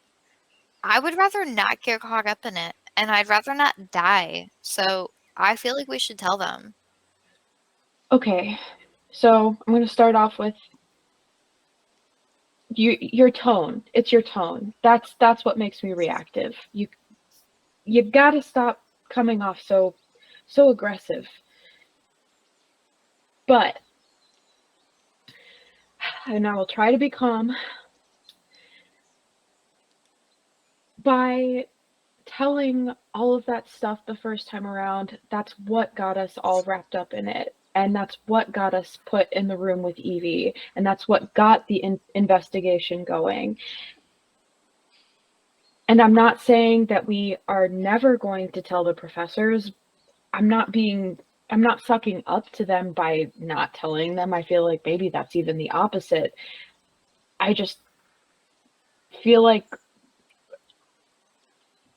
what if somebody does have something to do with it? We don't know. And what if we're telling the wrong person? I guess I just feel like this is a little over our heads, and we could use the help.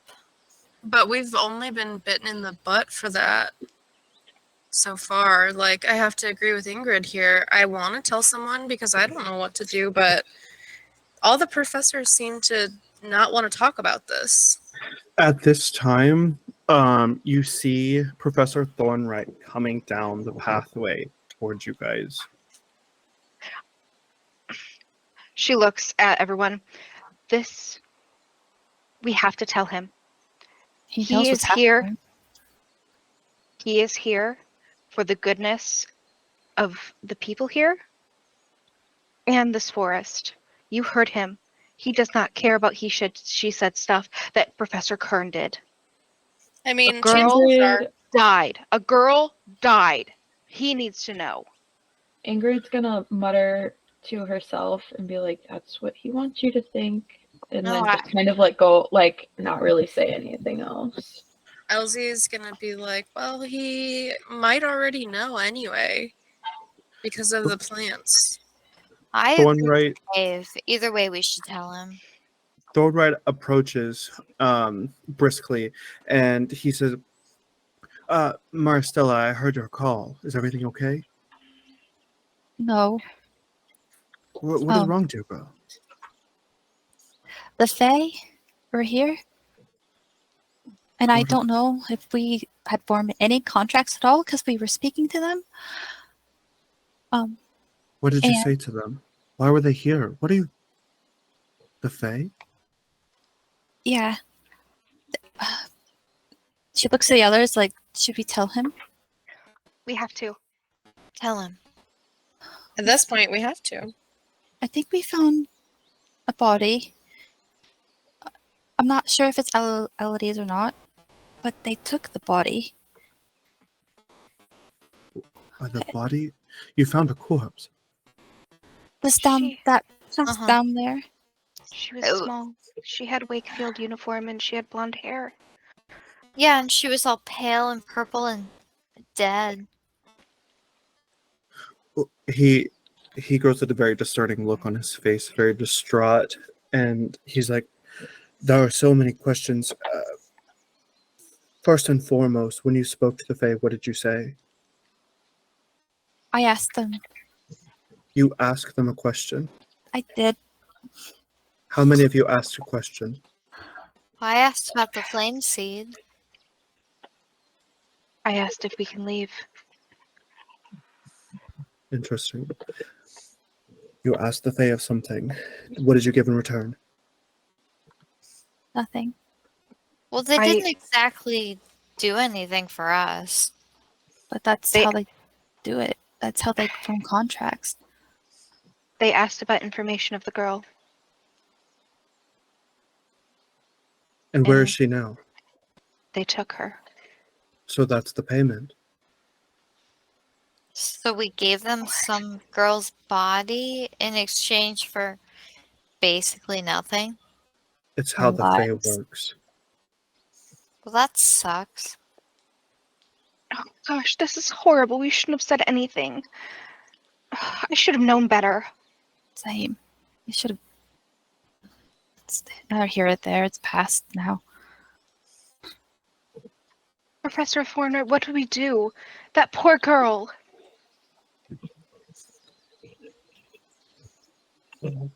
Knowing this information also binds me to it. Sorry. No, So does this mean we can't talk about it, or we shouldn't tell anyone else? I wouldn't.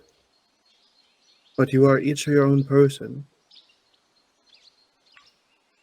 But if you value your sense of life, you've bound yourselves to the Fey.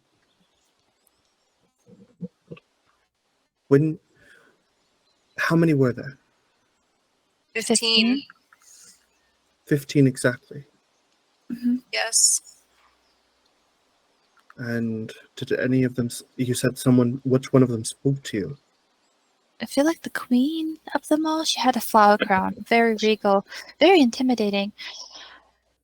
Yeah, she seemed fancy. Okay.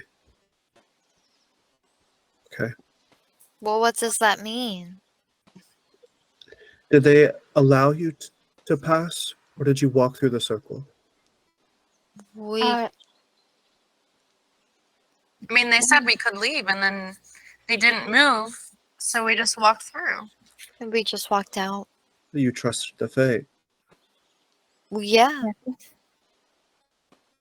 Yep, Is I would that hope bad? so. I have half my cousins. You're part Fey. Well, mermaids is the thing. Did we Well, do yeah. anything worse? There is one person at this school that knows much more about the Fey kind than I do, and that's Professor Morgana. Okay. But we shouldn't tell her of this, or should we? I am very confused now. This is a troubling thing. Working with the Fey is hard, and we have to figure out how we're going to tell her if you wish to. I will step away from this and let you all decide, or you can let me do it and I will take it into my own hands. I feel like we should decide. I mean, we found hers, and we're kind of responsible for it, so. But Really, this is- I feel like he should take it into his own hands. I have to agree with Cadence on that one, actually. Like, if we're going to be telling people about this and they're offering to take it, we don't want this responsibility. I don't want anything else spooky to happen. This Well, I is don't way want- over our heads. I don't want Okay. someone to take my Fey contract from me. That's mean. Wait, what? Wait. I thought we were just telling them. What does that have to do with the contract? I'm confused. What do you mean a Fey contract? We're talking Well- about the Fey here, not the body. Professor Thornwright said that since he knows this information now, he's in on the contract too. Maristela, how do you know so much about the Fey? Well, as I said, the distant cousins to mine. Well, right, but distant cousins. We're part Why- of the first people.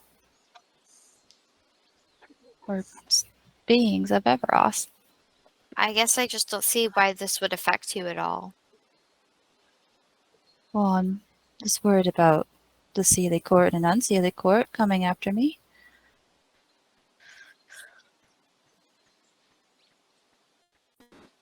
I mean, if you So- don't worry, that's fine.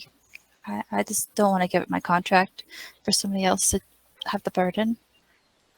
Yeah, I agree that we shouldn't let him deal with it. But we're also students. I don't know what the heck I'm doing. He does. Exactly Yeah. why he'll help us. Not trying to be mean. I'm not saying you should just take it. I don't know what I'm doing. No, Miss Alvarez, you make a very astute point. This shouldn't be for 5 students such as yourselves, and it is a heavy burden. What I suggest is that we let Morgana know and ask her what we should do next. I don't know much about the Fey. I know the forest, but not the Fey.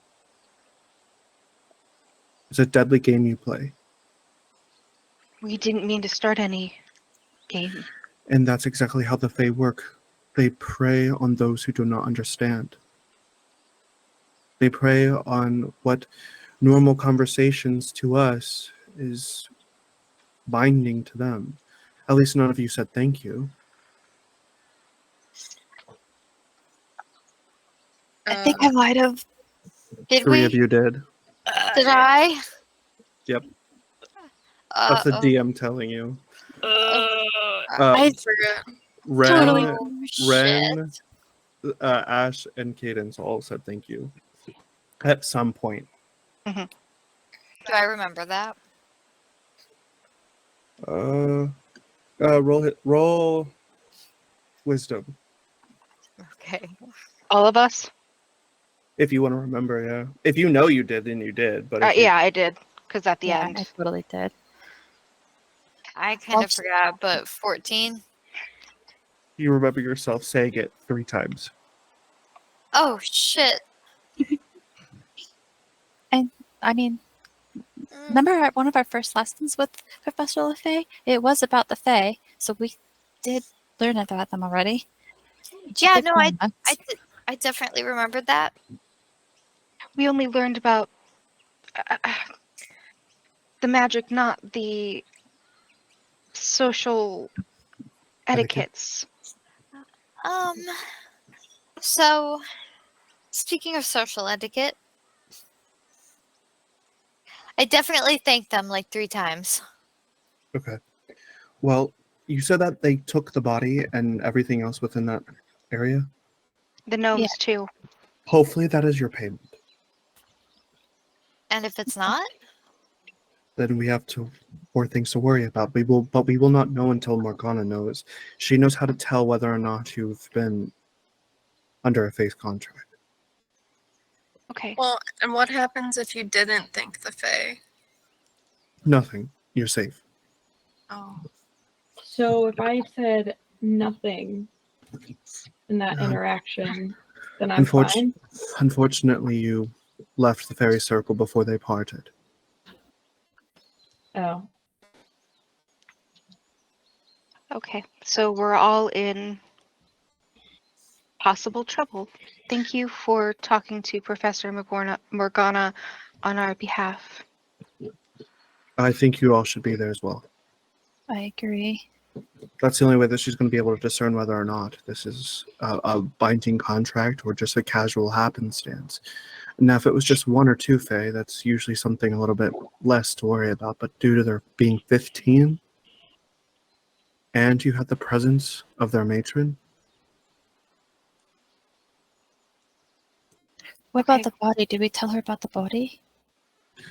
once we get the contract solved, then yes. If there's no contract, yes, we tell her. And I will alert Headmistress Avis and talk about sending students home. Home? Yes, this student is dead. This is not how I wanted my first year to start. I don't want to go home. Yeah, maybe.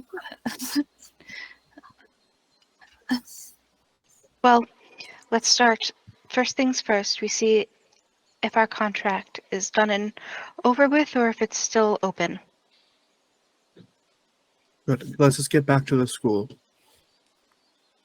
I'm Sounds sorry we couldn't get your flame seeds, Professor. Don't worry about it. Professor Kern, I'm sure, will figure out something else. All right. Let's see here. You guys head back to campus, where it is now evening, as kind of the dark skies have crept in, as a thunderstorm kind of rolls in from the distance. Let's see here. You head up immediately to Le Fey's room, where she is at the front of the hall, talking to the same man from before. But I don't understand why it has to be like this. If they only just let it happen. Oh, hello. Oh, Professor Thornwright. And students. Yes, come in. What can I do for you? Professor Thornwright lets you take the lead. Well, we were in the Witch's Wood trying to get a flame seed for class with Professor Thornwright's okay. And we found a dead body. And we think it was Wait, are we not supposed to tell them about the body? Let's just Oh my hope God. that this contract does not include them now.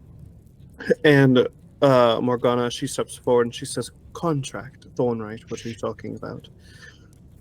I believe that these students here have found themselves in the presence of the Fey and have unwillingly binded themselves from leaving a circle and giving them things. Morgana looks at the other man in the suit, and the man, he says, oh God, I hated school. I'll leave you to it, Morgana, but you know what I need. Yes, I will make sure that we get it taken care of before tomorrow evening. Now, and she goes behind her desk and she starts rummaging through her belongings before pulling out this monocle with 4 or 5 different colored slides as she motions you all to come closer, and she begins using the monocle, looking over your bodies and things like that, and she says, tell me more of what happened. Okay. We were in the woods, obviously, and 15 Fey encircled us. We did not know they were the Fey at first when we started talking to them. 15. 15. They said they were the people of the forest. Yes, there are Fey living in the Witchwood. You said 15 exactly, no more, no less. Exactly.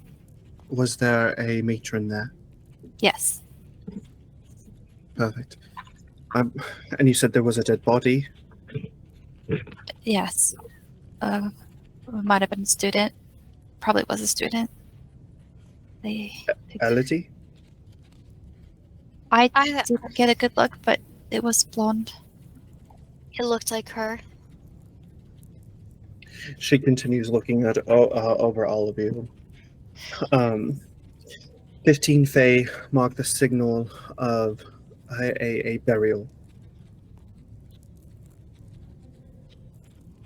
So Thank it was Elodie's burial? Was Elodie Fey too? Fey do not bury anything other than their own kind. Do you perhaps know what a changeling is? Isn't it someone that can change, like, their body shape? Or their race? Not a shapeshifter. A There- changeling. Yes? It is said in many folklore that if a child is to be given up, if it's sick or unwanted, the parents give it to the Fae to take over. Correct? Raising it as his own. Very good. Very good. A changeling burial is something that they'd perform with 15 Fae present. And she pulls back her monocle. Do you want the good news or the bad news? Bad. What first, I guess? Bad first? Yes. The bad news is that you had interrupted their burial. Okay. The good news, there's no contract next to you. But however, along with that bad news and the burial, the information you have gleaned this entire day will be wiped from your memory. You will not remember any of this. Don't even bother writing it down. Don't bother telling anyone else about it. They also too will forget. Everything from the day? From the entire full moon cycle, from when it set to when it rose. But we have exams tomorrow.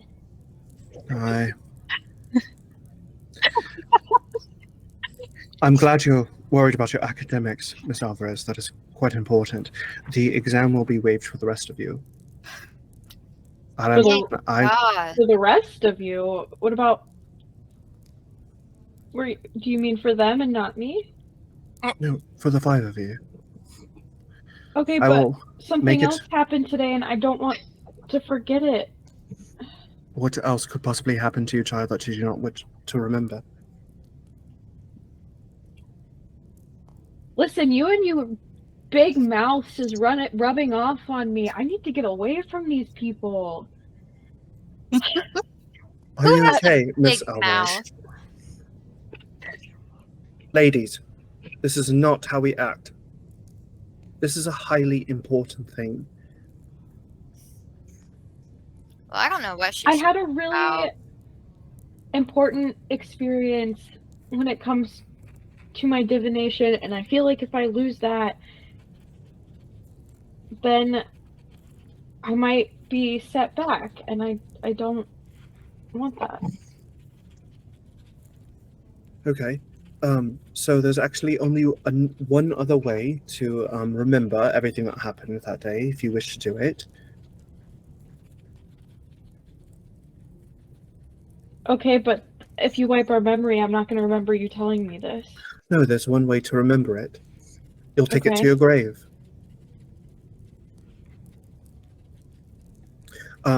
Which is your next of kin, and would you like to alert your parents of your unfortunate fatality?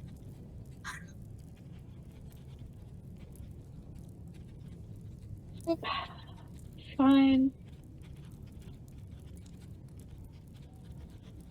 Fine. This information, I will try to see if I can make you remember it. As I'm sure you have heard the rumors or are aware, I'm a vampire. You're a- Vampire, that is. You're a What? what? Oh, don't worry, you can get over it later. You won't remember it after I'm done with you. I can modify your memories temporarily and then give them back to you, but I can only hold on for so much for the 5 of you. The important information that I will retaining is that there was a death, and there was a possible that it was Elodie, though I do not believe so. You don't believe so? I believe that it was a changeling. I do not believe that that body you found was actually Elodie. Well, if Elodie wasn't a Fey, then I guess, yeah, that makes sense. I can sense the presence of Fey. I can sense your blood. I know exactly who you are, what you are. I can tell what you when you're coming down the hall, and if you got to put on deodorant or haven't showered for a week. Fey is something that I can smell, and there's not one student here that is Fey anymore. There was one other, but she unfortunately has dropped out of Wakefield. Well, who? Who do you know that dropped out of Wakefield? Jupiter. Was it Jupiter? Jupiter was half Fey, not fully Fey.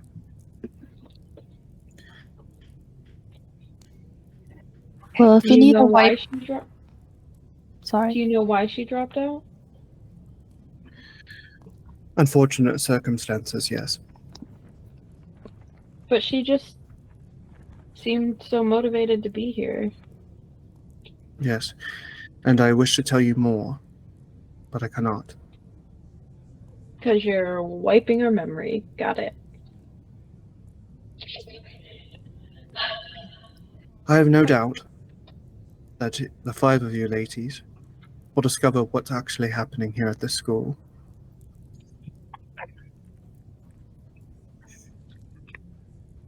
Unfortunately, the professors, headmistress, faculty are not able to speak on what's actually happening here. And that's as much as I'm letting on. Now, this will only be a moment, but I will try to rework your memories and erase that of what needs to be so the Fae won't be able to take anything from you more. I will leave whatever divination wet daydream you had, Miss Alvarez. Now, it's going to hurt. Okay, Who would like to go first? I'll go first. During this time, can Cadence try to like sneak off and run away? Like, can I roll stealth to try to run away? She could Since she's absolutely tiny, try. I'm gonna absolutely try. I love that you're doing it in the also- presence of a higher vampire.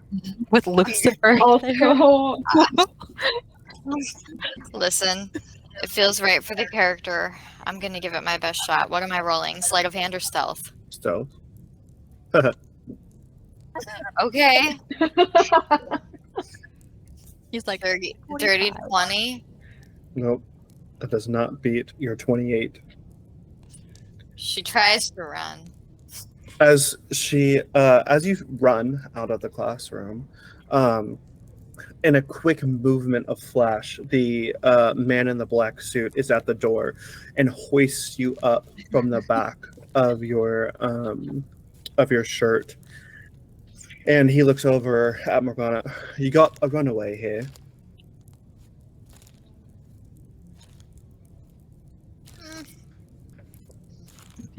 Cadence Rose.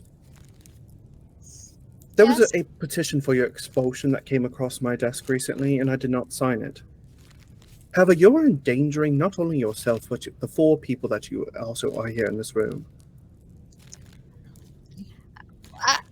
I don't understand how keeping information from us is supposed to keep us safe. Clearly not, as you tried to run away when I was only trying to help you. I don't want my memories wiped, especially if it's gonna hurt. Alright, then the only other option that I have for you, if you don't want to die or anything like that, is to also sign that petition for your expulsion. I don't know about you, but magic is pain. Not in my experience. Well, maybe that's while- why you haven't been able to cast magic. I don't see why it should hurt.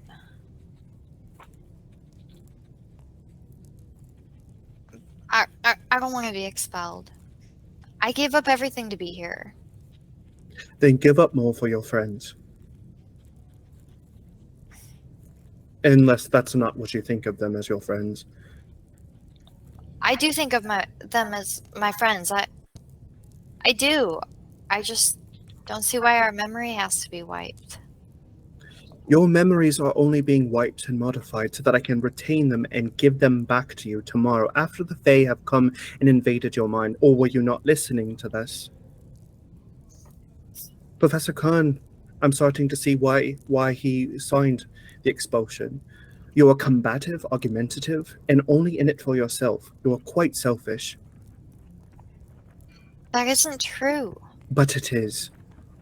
And I will be signing your expulsionary note this evening. For the rest of you, who would like to retain the memories tomorrow morning when I can give them back, please step forward. Lucifer, you can let her go. Let her do whatever she wants. I'm done with her. Maeve steps forward. Elsie steps forward. Lucifer puts Cadence back down and lets her go. One by one, Professor le Fey sends a magical magnetism of her vampiric powers across you all. You feel your head just like the biggest migraine you've ever had in your entire life before finally like the sense of like a bit of euphoria captures over you, and your memories of the day have been modified for the time being. You just remember going to class, doing your homework, going to dinner, and then returning to your beds. In your hazy stage right now, you feel you don't really have necessarily control of your bodies, but you just have this deep yearning to go to sleep. Miss Rose, have you made your decision?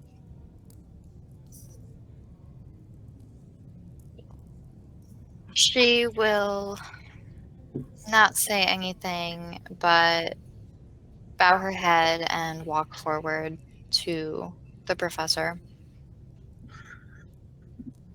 Good girl. This only hurts a bit. And the memories of the day have been modified as well. And eventually you find yourselves back in your beds. And you wake up the next morning.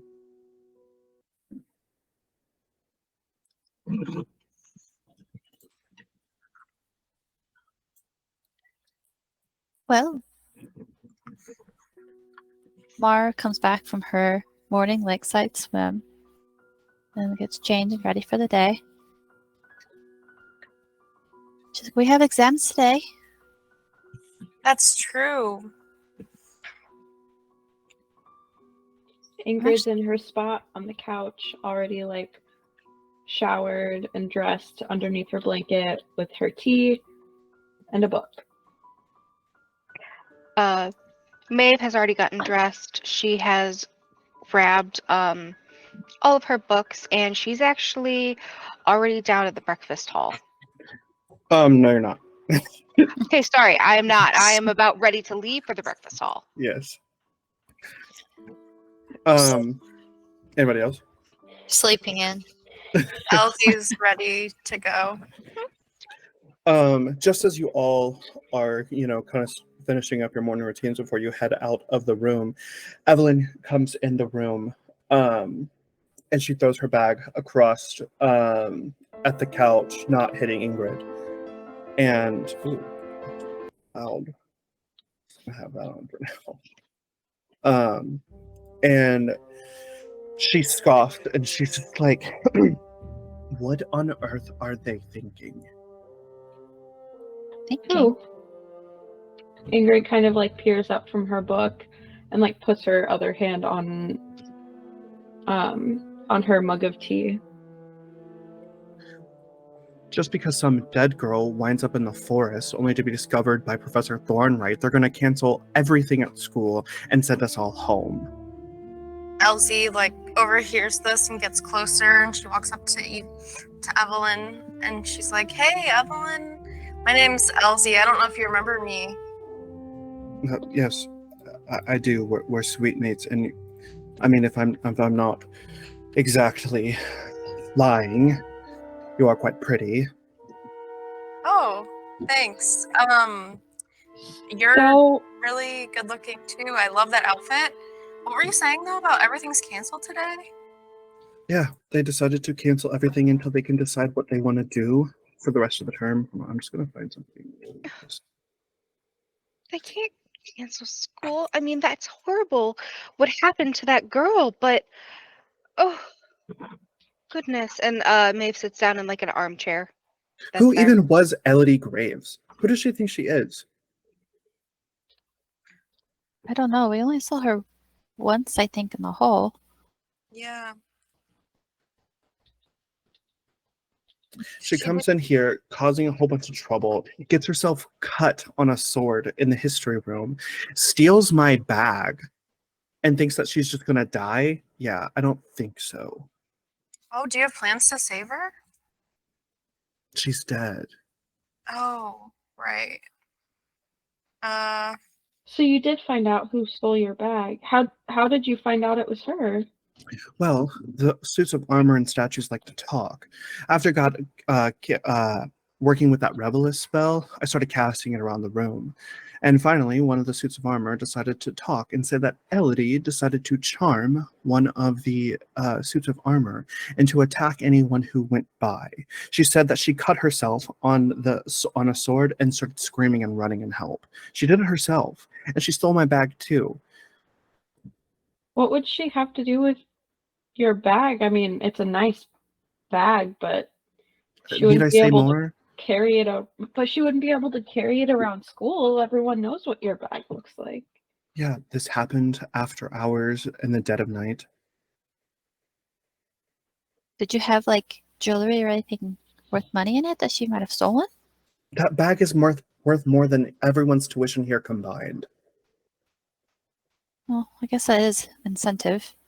It's weird that she got all bloody though. No. quick thinking on your part, really. Well, thank you, Ozzy.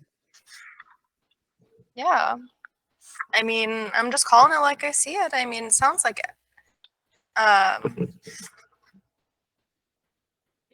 Miss DeGraves was a thief. Yeah, she probably got what she deserved. Winding up dead in the forest, drowned in the river is what they're saying. Whatever. Oh, Wow. Well, Anyways, I'm gonna find a way to not have school like completely canceled for the rest of their lives. And while you aren't all so dull and boring like your 3-foot wooden pole that's sleeping here, I need your help. well, yeah. What do you need? I need to talk to Headmistress Avis about how distraught the student body is about canceling school. And the 4 of you look just like the people who would cry and complain and to get your way. I mean, I don't know about the crying thing, but maybe, yeah, we could talk to her about it. Perfect. I'd rather not go home. Perfect. We all have something to gain. We go to Headmistress's office, complain to her about canceling for the rest of the school over some dead girl who even knows who she is. Thief. And make sure that she doesn't cancel the rest of school. But Evelyn, are you going to also complain or talk to her after we go in? Because that course. might give you she might see the way we feel and you might be more of a voice of reason. No, I'm going to be bringing you into her office with me.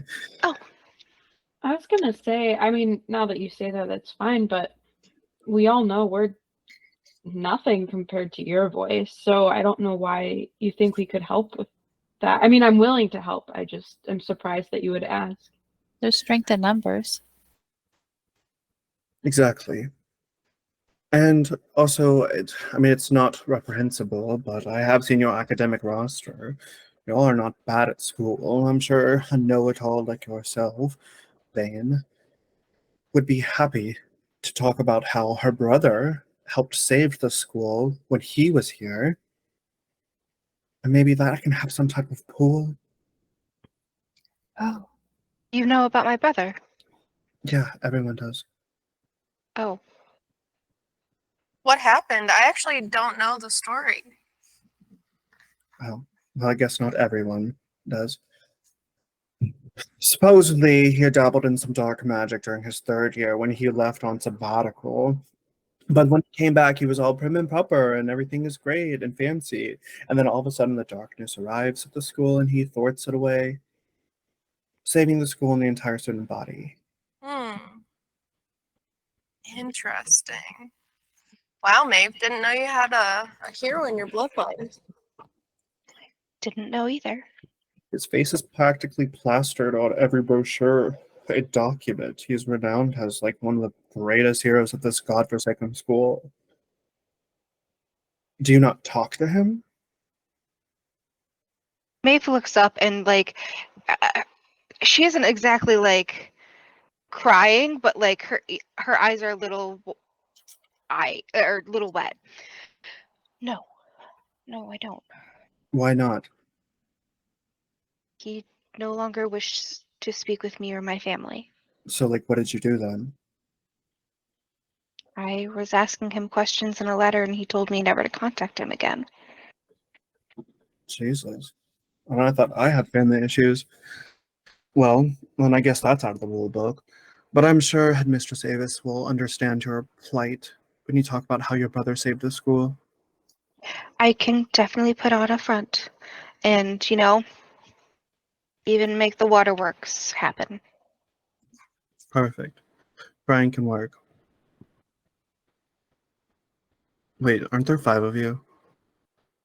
Oh, someone has to go wake up Cadence. We all know she's not going to want to do this. I will Look. go. Maristela, you woke her up yesterday. I'll wake her up today. Okay. Just let her know the And- importance of how if we get sent home, that means we have to go home.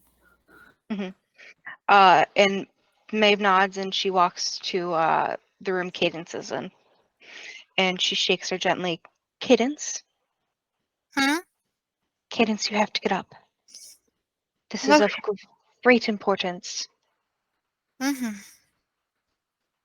Come on, up and at 'em. Yeah, I'm getting up. I'm ready. I'm getting up. And she'll reluctantly get out of bed and get dressed and join the others. Well, there's talk that the school is going to be shut down, and they found a girl dead in the woods. They said she drowned, and we have to go. Well, Evelyn has asked our help and asked for us to go to Headmistress Avis and ask her if she'd keep the school year going. Oh my god, that poor girl. I know. That's horrible. Okay, well, yeah, whatever we need to do. They're waiting for us out there. Come on. Yeah, I'm right behind you.